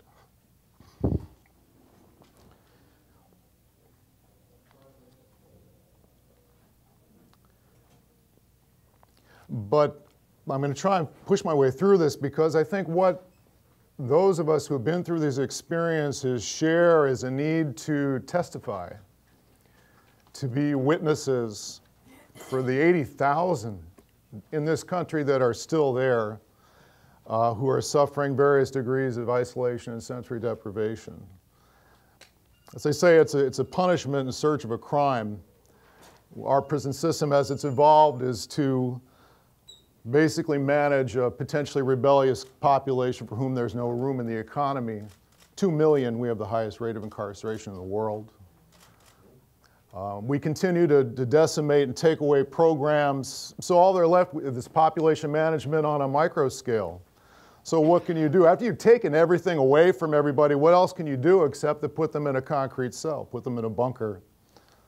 Actually, some of the cells I've heard today described sounded actually luxurious. Actually, I was at Marion, Illinois, and ours was only 6 by 8, so that extra square footage would have done me a lot of good.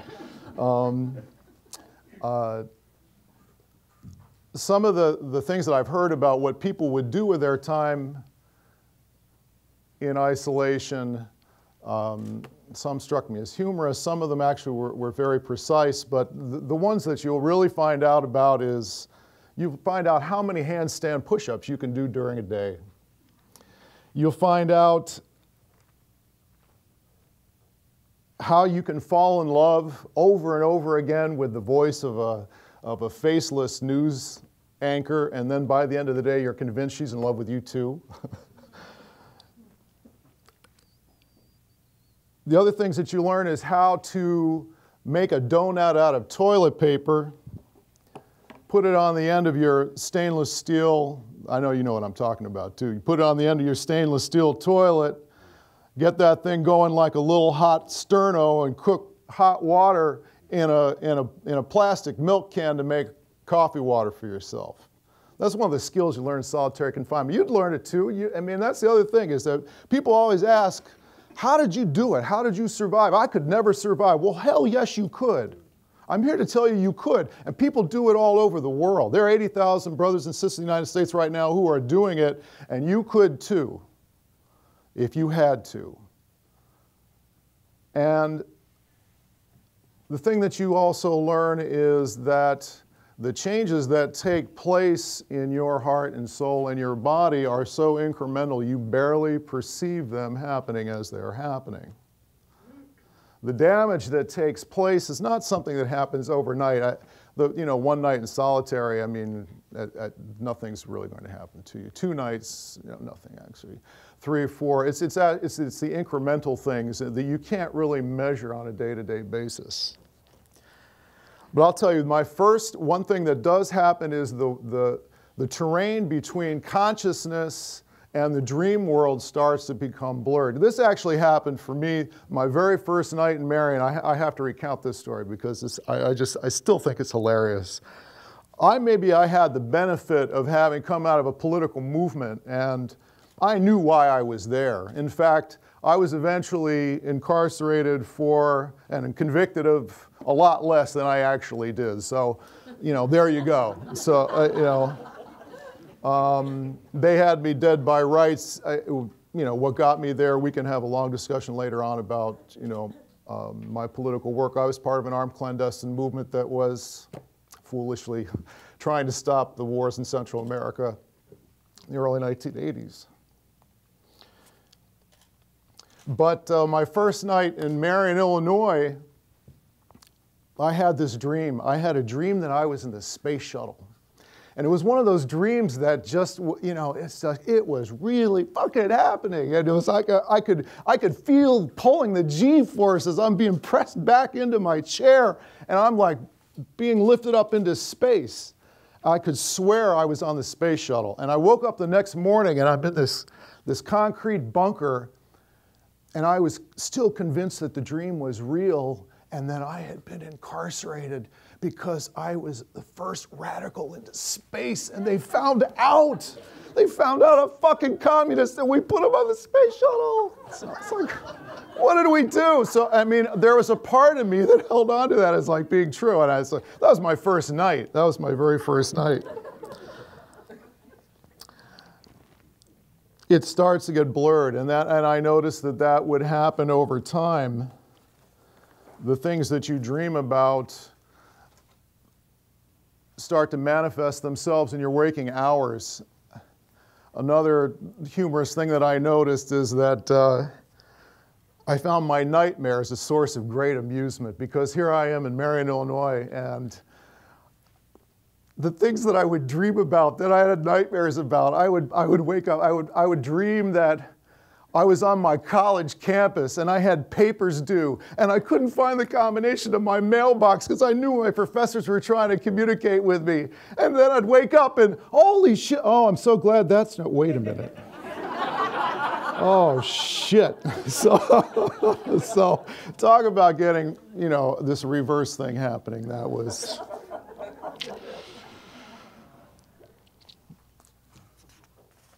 But it's the things that are happening to you incrementally over time that you don't see.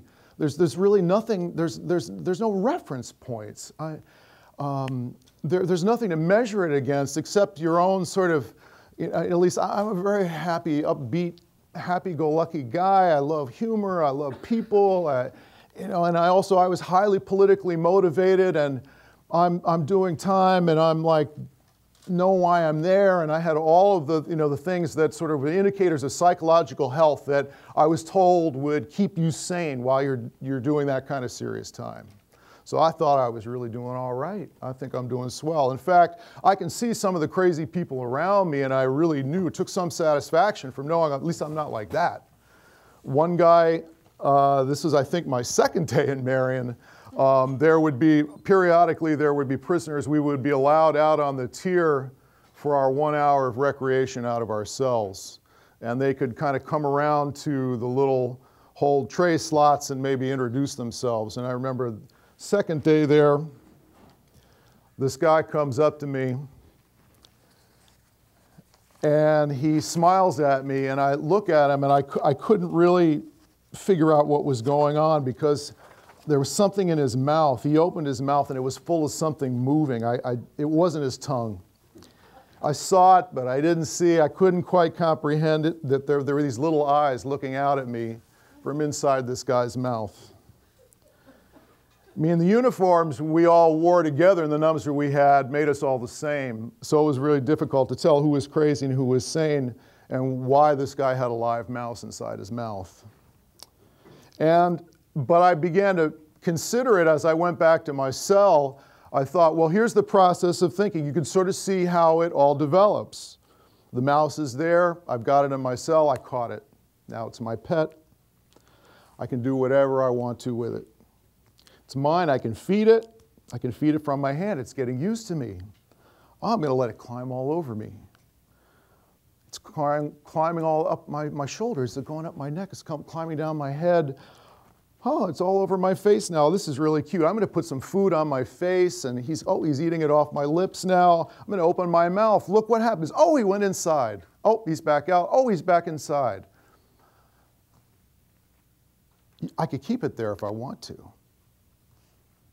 I know what I'm going to do. I'm going to go out on the tier and show it to the new guy.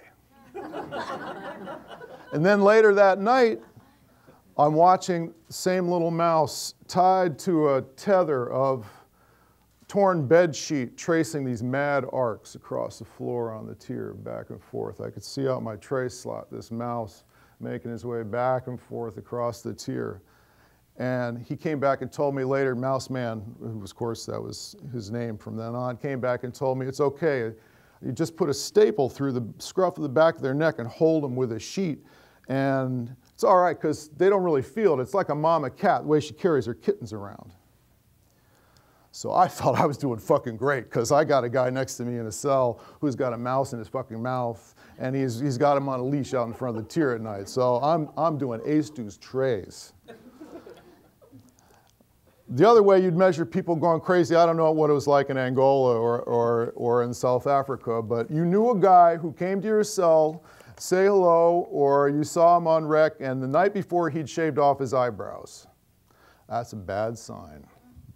Here to tell you, people shave off their eyebrows, and they come to show you, you know that they're on that slippery slope. And it actually, I tell it as a humorous story perhaps, but it resonated when I was hearing Breyten speak before. At a certain point, you dissociate to such a degree that it's not clear whose body is there, where the mind is, where the body is. You start to do things to yourself, potentially. I mean, part of me for that exercise mania was about that. You try and change your body. It's the one thing you have control over. That's how I approached it.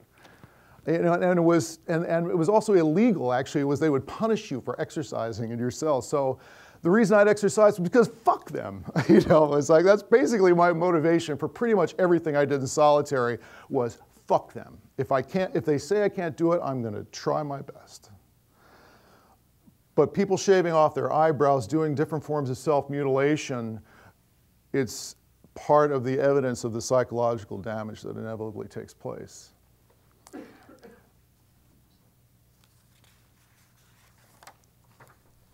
The other things that resonated from some of the testimony that I've heard had to do with the impact of sensory deprivation. And I recall at a certain point, they always come for you in the middle of the night. It's just the way that they do it. They come at like 2 or 3 o'clock in the morning, and they come in with like Klieg lights, you know, brighter than the Fresnels up here. And I mean, they come in like 4 or 5 of them, and they're all dressed like Darth Vader. And they come, and I'm not bullshitting you. This is exactly what they look like. You got 6 guys, literally 6 guys standing in your little cell, you know, with 6 by 8 feet, and there's not even room for all of them in there. And they're all trying to like jostle around, and each one's trying to be more macho than the next. And they got the light right up in your face, and get the fuck up, punk, you know, and this whole thing going on, and they come and get you. And then, of course, the inevitable strip search, because you can't just go anywhere in isolation without them seeing your weenie. I mean, that's just the first order of business. Friend of mine, I remember him saying, he says, Jesus, Timmy, I've been married 30 years, and these people have seen more of me than my wife. So after that, then, I'm trundled and trussed off for a new trial, one I hadn't really quite seen coming, actually, to Washington, D.C., which involved then, you know, transport after, I think I'd been married at that time about 2.5 years. And I remember to this day how dazzled I was by a stoplight. It was like the Star of David. It was like Halley's Comet with Madonna dancing on top of it. I don't know. I never saw anything as bright or as compelling as that stoplight. Then eventually, I'm brought to the DC jail where I'm reunited with a lot of political comrades, and then there's all these attorneys there, and we're about to go on trial for bombing the US Capitol, among a whole bunch of other, actually, this is for you, we were also accused of bombing the South African consulate. Hey, you know, you could sort of understand, you know, anyway. I was found not guilty, by the way. So, but after being transferred and basically almost being pushed out of a helicopter, that's both literally and figuratively, I'm with the most high-powered attorneys in the New York radical legal scene. Bill Kunstler comes up and kisses me on the lips. Why it couldn't have been some other more attractive. But Bill kissed everybody, as I found out. And as those of you who knew Bill Kunstler, he loved us from the armed struggle, and he loved kissing people. And that was another feature of him. But I just felt like a Martian. I mean, I was dissociated so far above my body at that point. I was watching a movie of Austin Powers playing me in, in this whole scenario. And it's beginning when I started to sense that there was something wrong with me, that sense of dissociation. That had never really happened to me before. And I recall this legal meeting went on for, I have no idea. I have no recollection how long. It went on for a while, and one of my co-defendants, Alan Berkman, said to me, bro, you know, this is your trial. You've got to say something about what you want to see happen here. This is about you, your life. You have to participate. I thought I had been. Up here, I thought I'd been talking the whole time. I thought I was right in the middle of the mix. I thought that I had been saying things and explaining things and congratulating myself for being so smart, as I always do. And I thought I had been right there in the middle of it, and I hadn't said a fucking word. So it was evidence of you are not aware of the effect of isolation until you are able to measure it in your experience with other human beings.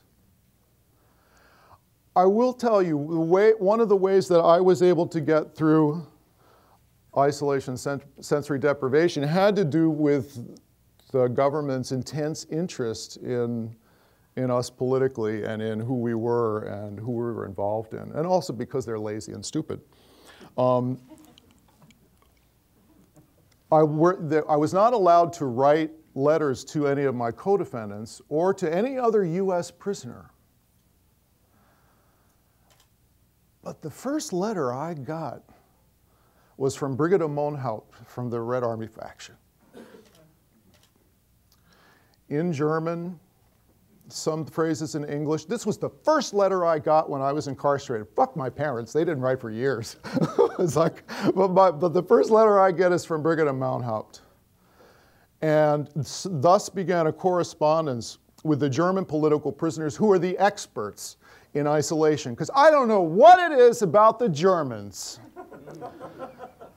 but they just have a knack for engineering devious, fucked up shit. I hope I'm not offending anybody, but the dead wings that they call them, the Totentrakte, all of this was hatched with the Red Army faction, with the German political prisoners through the 1970s, and then brought to Marion. But it was, I have more to say on that later. It doesn't look like I have time, but the key thing that I have to say is that that began for me a process of correspondence with political prisoners all over the world. I can't write to prisoners of the United States. Well, I'm not. I have my little golf pencil, you know, the kind that you fill, and I've never golfed. I think it's a really funny sport.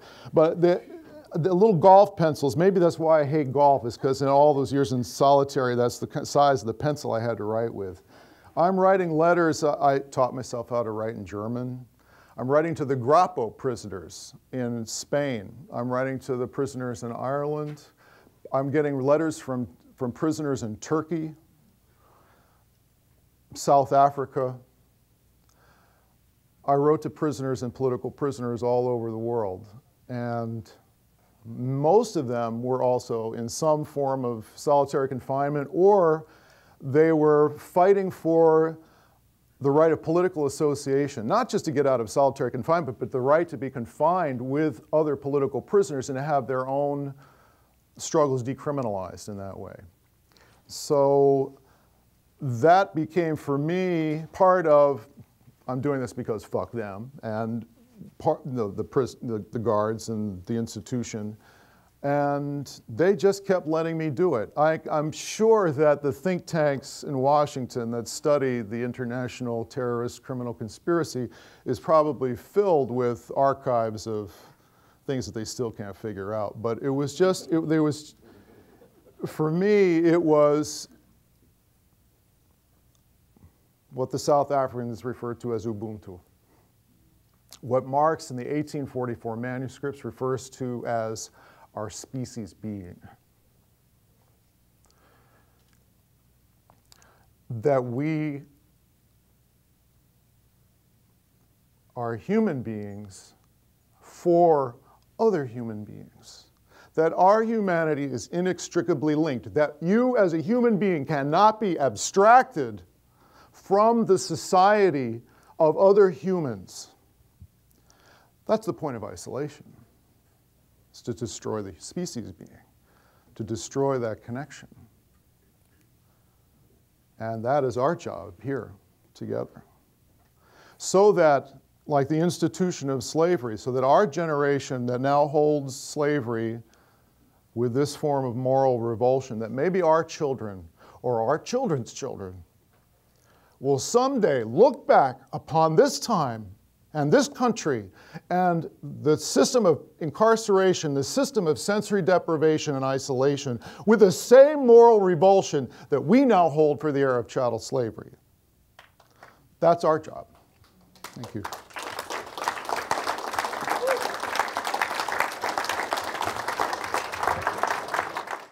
I don't know, there's Tim, there's the story of that Kierkegaard tells of the Bull of Phalaris, where the king would, this particularly horrible king, had people sit inside a brazen bull, a huge brazen bull, but it had funnels, shapes that the more they screamed, when they put fire underneath it to boil them, the more they screamed, the more beautiful music came out. And I don't want to be like the king of Phalaris, but you should do this more often. But first question I just have for you is, you were going somewhere with those Germans, what the Germans came up with. What was that? Are you asking about the? Well, I'm not sure what the question is. You started to say that, boy, I could tell you more stories about the Germans. Well, first, the modern practice of sensory deprivation and isolation, I think, was really engineered in really the technocratic sense, like the kind you see at Pelican Bay, in the Totentracht or in Stammheim in Germany against they call it the Baader-Meinhof gang bullshit. The Red Army faction was the name of the organization, and their prisoners, they tried to break through systematic isolation, and all of the research about sensory deprivation in particular as applied to political prisoners was designed by them. I actually ran into the Germans, the Germans. I ran into the Germans when I was in Marion. And believe me, I already knew if I saw a German touring with other prison-crats in Marion, Illinois, it meant nothing good. So I knew they weren't there to like reform the situation and make it lovely. I had sort of worked my way out of the worst part of the isolation where I had group exercise. We had like a little bullshit universal gym that most of the parts were broken, but there was still it was like some weightlifting you could do. And I remember I saw this tour go through, and I heard this German accent and this I could repeat it to this day. He said, "Oh, I see. You're making monsters. Oh, isn't that cute?" You know, and sure enough, within 2 weeks, all of the exercise equipment in the exercise yard was gone. So if the Germans show up in your prison, you know it's not good. So. I want to take questions from the audience too, or any questions that you have for each other, for that matter. But I must, we're taping it. I must just qualify that as far as we were concerned, South Africa, it was actually the Brits who invented this, to the Irish. Oh, is that right? Particularly sensory, particularly depriving them of sound, totally so. Apparently, I mean, this was prison law among South African prisoners that the British had brought to South Africa. But that's, of course, a cultural connection, and probably an old enemy, you know. We have, okay, over here. By the way, wait for the microphone to get to you before you ask the question, but go ahead. Hi, thank you all so much. I'm so inspired. My name is Khadija Breyten, and I wanted to ask you, because I'm really concerned. I'm in a generation, I'm 35, and many of my friends are members of Occupy or Anonymous or are journalists or are otherwise politically coming into their consciousness that something is really wrong here. Many of my students have read Michelle Alexander's The New Jim Crow, and you know, there is a kind of common consensus that this is the moral crisis of our time, but it is also a moment when we are under more surveillance and more legal surveillance than ever in history. And I wanted to hear what your thoughts were as far as coming together and actually mobilizing in a time when every little thing, I mean, in the video that you had made, you know, there was the commentary that people were put into isolation just for reading a certain book. Well, now it's for tweeting a tweet. Now it's, you know, and I'm friends with people in Bahrain, in Qatar, you know, I mean, all over the world, and we're all kind of resonating with each other that this is more and more of a reality, and that being a journalist really might be a death sentence. So I wanted to hear your advice or your thoughts, because I don't want to look back on my life and think, oh, how stupid of me to have done that. I want to think of myself as having done the right thing, but not with that self-loathing. And I know we're all only one little piece, but how do we kind of take that action with enough noise, right, together, so that we don't end up these silenced individuals? Okay. Thank you. Maybe. Do you want to? No, go ahead. No, maybe I should just qualify that to a certain extent. When I said I was loathing myself, how could I have been so stupid? I think it was a perfectly normal human reaction, because all of a sudden you're thrown in a situation. I know, as as my comrade on the left explained a little bit earlier on, you do try and prepare yourself. I'd also been, including being involved in teaching, which I thought was a fair amount of wisdom to Black Panthers who ended up in Paris after coming via Algeria, from Latin America to Algeria, and I'm supposed to tell them how they should behave. This is before I went into prison. What they should do if ever they get caught, and how they should think about themselves and think about the struggle, etc. Of course, these things are true. And I don't think the one thing invalidates the other. What I try to suggest is that I think that the human being, when isolated, cannot, however well prepared you may be, it's unpredictable how you will react. I think you try to keep the form. Obviously, you try and keep the form. You try not to give away. You try and fight back in whatever way is possible. But you still keep on asking. This is perhaps knowingly induced by those who put you there. They do provoke this kind of a split in yourself. You question the very reason for your existence and for the validity, your valor as a human being. Are you fighting back strongly enough? Are you not compromising too much, etc., etc.? And you're the only person that can resolve that at that particular time, because you have nobody with whom to talk it through. No handbook will help you. You're not allowed to have any handbook. You're not given time off or time out. They don't say, okay, you can go home for the weekend and discuss it with somebody who's been there before you, etc., etc. The second part of your question, I think, is very important. You were mentioning something that I thought, or two elements which I thought were very important. One is this notion of developing international solidarity and learning from other people and realizing that what happens to other people is very much the same as what happens to people here. I think that's a very, very important remark. I think it's also a way in which globalization has been turned around against those who think that this is the solution to keeping everybody in economic slavery and to make of everybody a consumerist addict. I think that if we find ways of turning it against them, and this is one example, this international solidarity, which needs to be revived very strongly, because let us not fool ourselves. The bases for international solidarity have largely been destroyed. We do not have, as we used to have in the 1960s, 1970s, strong union support, for instance, that would reach right across borders and be involved and be concerned about what's happening elsewhere in the world. One could turn the tables on, for instance, America and say it's fair enough that Obama would be in prison for 4 years, and one of the reasons he was elected to be president was to put an end to Guantanamo, to put an end to American exceptionalism all over the world, to do something about the banking system, about the so-called market. He has not done so. One could also say, by similar means, that perhaps the resistance has not been strong enough. I'm often reminded of something that happened in Spain, the Indignados, which is perhaps something like Occupy Wall Street, except a little bit earlier and perhaps far more widely spread.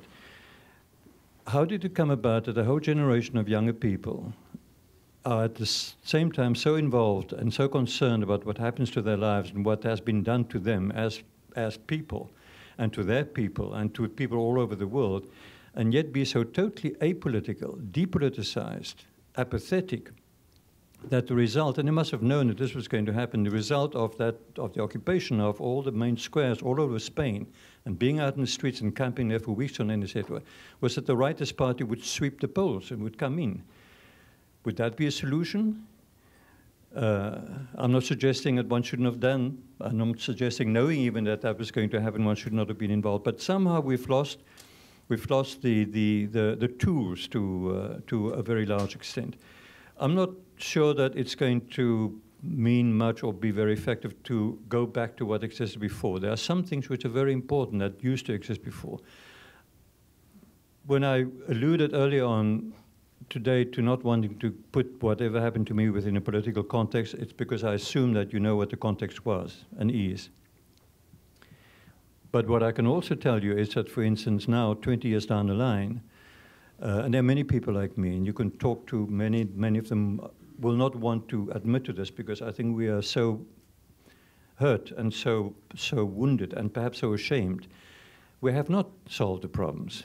What's happening, for instance, in a country like South Africa at the moment has not solved the problems. We have a situation where the man who was at the time of the transition the Secretary General of the African National Congress, and before that, the National or the Secretary General of the National Union of Mine Workers, a struggler, if ever there was one, is now one of the richest people in the country. He sits on a board which is on the London Stock Exchange, London it is called. They're the owners of the platinum mines that have killed 34 people. The police killed them a few weeks ago, the Marikana mines.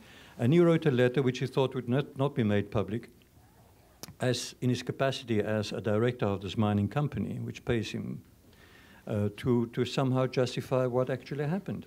His 47% motion, was that his 47% moment? That's right. That was his 47% moment. And he's, by the way, going to go up in the upcoming National Congress of the ANC next month on a ticket with Jacob Zuma as his vice president, playing politics because, you know, it would steady the transitional period. So we are worse off than we were before. And it cannot be said that there was not, well, there was more than a century of struggle involved. We're talking of generations of people. We're talking of people who died in exile. We're talking of people who were tortured, who were killed, who were hanged.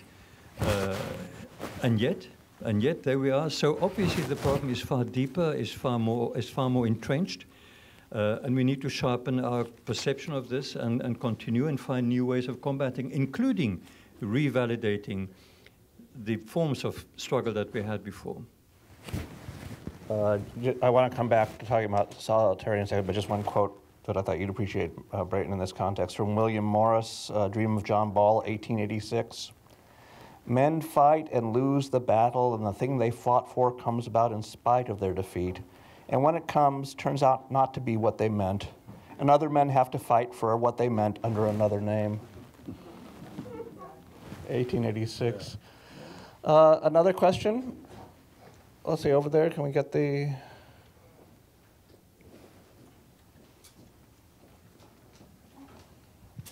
Hi. I'm currently a final semester graduate student at the New School, so I'm a bit radical myself. I'm in the urban policy program, but I'm currently working on my master's capstone, and it derived from what I can't seem to get over, that regardless of which event that I go to, whether it's uptown or downtown or in a small town or a big town, that the audience never seems to look like the population in which we're trying to serve or collaborate with, right? So maybe last year I went to go see Michelle Alexander. I've seen Angela Davis talk, Cornel West, and the audience uptown is usually black and brown, educated, formally educated people or conscious rebels that are on the ground and grassroots movements. And then when you come downtown, it's usually kids from Columbia or the New School, and we're really smart and we've traveled all over the world and we share some of the same literature.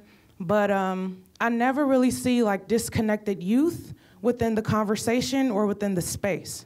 And so my master's capstone is about how do we engage and incorporate disconnected, in particular, Black and Latino youth in the movement to end mass incarceration and in the dialogue. Because more than likely, they're gonna be the ones experiencing or having these testimonies that you three men share today 10 years from now or 20 years from now or next week or next year, right? So my question is, how do we mobilize? How do we engage? How do we organize young people of color who aren't in school or who aren't employed in the conversation of mass incarceration?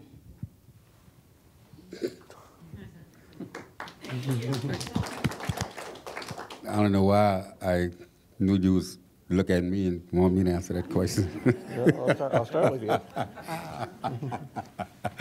Anyway, it's a tough question, I must admit. How do you engage? You know, I understand I appreciate the question. Thanks what you're saying. I appreciate that. I noticed too that there is well, not a discrepancy, but there's not a great influx of people of color or Latinos at certain events. And I don't know what to attribute that to. I don't know the dynamics that, the phenomena that causes that, but I do believe that I think economics perhaps play a role in it. Perhaps some of the same thing that this lady spoke about earlier with regards to journalists and how they might feel, how, what is their redress.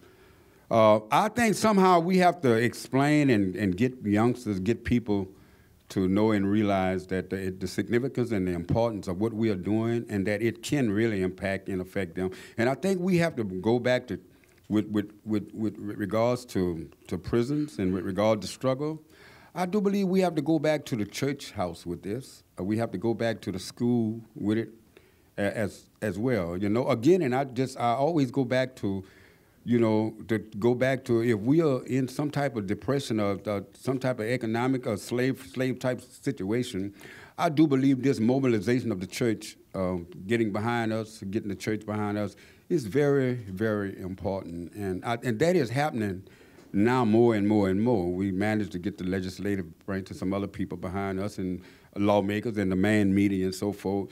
And so the church is another group. And I also believe this. Maybe we have to go back to soapboxing. Since I don't know if you're for it or not, but if it's really that important to you, I'm not saying that I'll probably get on the box and do any soaping. I'll continue to do what I do. I think, I'm sorry, but I don't mean to sound condescending, but I just see the world as my stage now, talking about oppression, talking about injustice, and what needs to be done. But specifics like that, I do believe this, and I know I'm taking a long way to answer your question, a roundabout way there, but the truth is there is no set answer to it. But I do believe we have to keep doing what we are doing. I think, we could talk about education or re-educating, but I think that we have to go back to the church. For some reason. Have you been giving talks in churches as well? I have been. Recently, I have been. Well, not recently. Actually, I have been giving talks in churches, and I think that is a good thing to have some sisters saying amen to something that, of course, I mean, I love it. These are things that I think we have to, because this is what, I do believe this, in spite of everything else, I do believe this, that the system, the American system, the American government, I think they recognize the voice of the church can push it way through the House of Legislature, through the chambers of Congress, through the executive branch of the, of the administration. I think we have to use every approach that's necessary. Do you speak only at black churches, or do you speak at white churches too? No, I speak at black, white, green, gray, blue, purple, or whatever. The purples must be great. Purple is good, royalty. But yeah, I do. No, it's just not. And my message is simple, and it's the same. We have common ground. It doesn't matter. I mean, I try not to put color on it, but it's kind of hard. We don't live in a colorblind society. I try to make it a reference to the point where we are all in. I am telling you, because let me tell you something. During slavery, they used white folks up pretty bad because they only had a few 100,000 owning slaves, 4 million slaves, and the rest of the whites was living in dire economic straits. But they took they understood the fact that they had refuge in the fact that they were white, and that even if they were the poorest of white, that they were still better than the more lavish, a black person that they had on the plantation, So, there are a lot of factors that we have to consider in the equation when because this is a struggle. It involves everyone, and I am telling you this, that at some point, we are headed toward an amalgamated society, whether people accept it or not. I know this is some talk that people really don't want to get off into, but when I say we are going into an amalgamated society, it ceases to be black and white. It's going to be a brown thing, and I'm telling you. And the world is becoming more and more and more brown. And guess what? That old saying about the sins of the fathers, sometimes come back to visit the children, and I hate that happened, but it's a natural process. It happened way back then when all of this amalgamation began to take place, when they had the slave masters going into the slave cabin at night, doing their little thing, raping the women, and all these kids coming along and all. Hey, we might as well talk about this. I mean, we could sit here and play around and beat around and don't consider all the factors involved in this, but we have to take all of this under consideration. When we are trying to change things, when we are trying to get people together, we have to look at all of these factors. And unless we really look at these factors. And I know some of them, people don't want to hear these things, but it is something that we are going to have to talk about. They're going to have to hear it, because I am telling you, we have been, and technology we have been launched into the 21st, 22nd, 23rd century. And I'm in total agreement with Steve Jobs. We create our own future. We recreate it if we want to. You know, we can do it. We have what it takes that people can come together and could eliminate this. I mean, this is not about politicians. This is about people power. You know, it's democracy. It's people power. Thanks. Let's go down here. Okay. Thank you. Thanks, gentlemen. Thanks, Rainier. So my question is this. As individuals, we're talking about prison in the context, you're innocent, and if we believe in freedom of speech and so forth, you're innocent as well, and you were exonerated. What about for criminals that really, for sure, did heinous crimes? Do you think no human should be in solitary confinement of any nature? That's a good question. Though I would like to answer this question in conjunction with also addressing the sister's question in the back, too.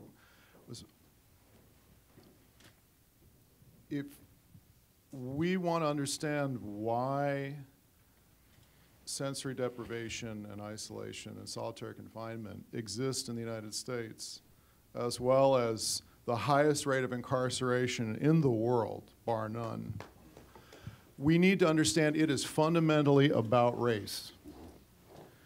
Homogeneous societies like the Dutch, Canada, the Japanese, Korea, they don't have the death penalty, they don't have these rates of incarceration, they don't have these forms of isolation to the degree to which we have them here, because there is a sense in the United States that we are doing something to people that we don't feel are intrinsically like us.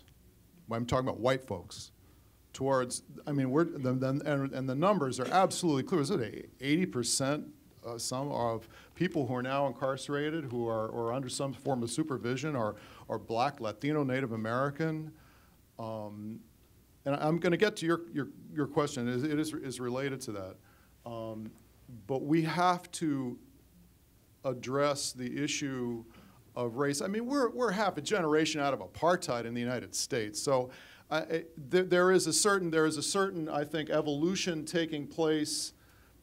I'll be the first to say, I never imagined in my lifetime I'd see, one, Nelson Mandela walk out of prison in South Africa. When I was an anti-apartheid activist, I never thought I'd see that come true. And then to watch a black man be elected president of the United States, well, I didn't know whether to shit, scream, or go blind. So things are happening, and at the level of youth culture, Brother Robert is absolutely right that there is a transformation apace in the United States, which is not to say that our work, you know, we can just sort of wait around for everybody to love each other and develop that miscegenated society that we'll hope we'll see take place at some point. But that is really one of the reasons why we have the extent of incarceration, is because we don't feel that those people, that particular group of others, is like us. That's what drives the political movements in Washington, D.C. to continue, and let's talk about it, the Tea Party, the ultra right wing, the white Christian Mormon / fundamentalist dreck that just, there was a competition going on when I was locked up. We couldn't possibly get tougher on inmates. It was like every electoral cycle was, what can we take away from them this time? Well, now there's nothing left. Nothing left. We locked up just damn near everybody. 1 in 4 black men are under some form of supervision or under parole or something like that. So, but in terms of how to address people of particularly heinous crimes, I'm not an expert in psychology or penology or those sorts of things, but other countries, believe me, are figuring it out. There are European countries, for places where 20 years is considered a life sentence. And in my experience, and maybe the brother backed me up, after about 5 years, as we used to say to each other, after I did about 5 years in, I would say, man, I think I've gotten just about everything out of this experience that I'm going to, I mean, that is enough time to seriously get you to address, if it's about changing some kind of behavior. But certainly, if you think for a moment that a sociopathic individual who has done particularly heinous crimes, who's been raised in hell, is going to be made better by isolation. I mean, it's not, I'm not speaking about your thinking, but it's delusional thinking to think that that is going to make anything better. It only makes it worse for people who could be salvaged. It's making it worse for people who shouldn't be in there in the first place. If we had any kind of semblance of sane drug laws in this country, thank God only at least 2 states have recognized that. But that accounts for the majority of people in prison. It's all drug-related crimes. It's this sort of this mass economy of underprivilege and this sort of underground economy that's replaced pretty much the whole welfare system dollar for dollar, since the Bush drug wars, So if we address some of those economic issues and give people real decisions, it's unfair to give people nothing but bad choices, and then you punish them for making one of an assortment of 10 bad choices. I'll make this bad choice as opposed to this other one. So it's all tied together. But I do think that it absolutely goes back to a fundamental question of race and otherness. Let's take one more question, then take a break. Let's see this. Oh, actually, this guy here has his hand up the whole time. So, sorry, almost. Hi, how you doing? My name is Five. I'm with the Stop Mass Incarceration Network. First, I would like to say, I would like to applaud my comrades here for surviving solitary confinement. I've just been released from prison early this year. I've done 5 years in solitary myself, a total of 12 years incarcerated. I was finally released when the officers was locked up. They locked me up. To be summoned, to put it to a sum. I wanted to actually comment on 2 different things, if possible. One, solitary confinement in no way works anyway. I did 5 years in a box. It's nothing but torture. It has no way any mental upliftment. It has no reprimation of crime. Back when they called it penitentiaries, when we was given penitence for our crimes, now it's correctional institutions. It doesn't work. It actually does more damage. The fact that prisons are replacing housing is the only thing that we actually invest any type of profit or money into is government forms. It's a money-making industry. When I say who's Bob Barker, people, normal citizens would be like, oh, that's the guy from Price is Right. For me, it's the guy who invests in prison and who makes mattresses and shoes and food and one of the major owners in prisons in America. Down to $5 a minute phone calls from telephone companies. It's an income the same producing. Guy? the same Bob Barker, or is it different? The same Bob Barker. Wow. Yes. I mean, there's a lot of private industries in prison. Prison makes millions and millions the price and is millions right. of dollars. Yes, the price is right. Yes. I say that to say that millions of, I think it's over 3% of the nation's population is in prison. We're just building bigger jails. We're not focusing on the future. We're not focusing on what the next generation needs to excel to propel us as a people. We're not. We're focusing on incarcerating them, locking them up, giving them a bazillion years, and that's it. As far as connecting what the sister said to the youth and why the youth don't come out to these events or to fight solitary confinement is because too busy being victimized. we're too busy feeling the effects of what the inner communities feel. My question to you, gentlemen, is how can we continue to fight when it's a system designed to fight against you? What is the suggestions you have for people who don't have personal experience? Because I'm going to fight until I die. We're going to talk about that in the next section, but do you guys want to say anything before we? There he is. I'll give you Breyten. Wow. There's not much solidarity here, is there? No. I got your no. back. Yeah. No. No. I think I would like to say it's going to sound like it's a generality, but three things I've learned. One is that one does not resolve a problem by eliminating the other. This is really the realization, I think, which saved, to some extent, for the time being, for a limited period, unfortunately, because it didn't resolve the deeper underlying problems. I'm talking about the South African situation, when it was recognized that the solution is not going to be by eliminating the opponent, by killing the opponent, or by locking him up. It could have been a rapport de force, in other words, a power relationship that made it unprofitable to continue doing so. But even so, that is important. Even more is the case, one does not resolve a social problem by putting it out of sight and having some people do the dirty work, as it were, of isolating the criminals. And I'm not addressing the core question that you raised there, that some people are perhaps so dangerous to society and to themselves that something has to be done. I don't think that needs to be done is isolating them necessarily. But I want to make a parallel here. For instance, I don't think it advances anybody's interest to send drones anonymously being flown by people doing so from their bunkers sitting probably in the United States by some sophisticated electronic means to go and drop bombs with more or less precision on the supposed enemy somewhere. Because that raises all kinds of questions. Enemy by whose definition? Dangerous even by whose definition? And who gives one the right to eliminate that supposed enemy, particularly if it's done anonymously, when you cannot be held accountable? To return to your question, I think a beginning would be perhaps to understand the real causes of the system that you refer to, that which underlies it. And I think very often, if I may take another step sideways, I spent part of the year living in Catalonia. At the moment in Catalonia, there's a very strong nationalist independent movement. Things are bad, economically bad, politically bad, socially particularly bad. People have lost their jobs, etc. And the majority, it would seem, of the people think that by reviving this strive for independence, for Catalan independence, that would resolve the other problems. Of course, it's not true.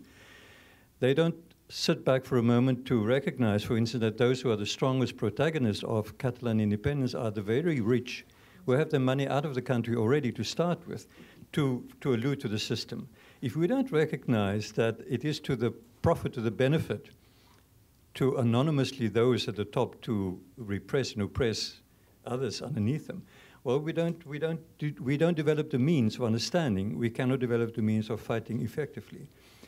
That's perhaps a very sibilant or a very soft answer, let me put it that way. But I do think it's important. In other words, I think that it is important to recognize where the real problem in our society lies. In Europe, as in Africa, even more so, let's not even talk about Africa.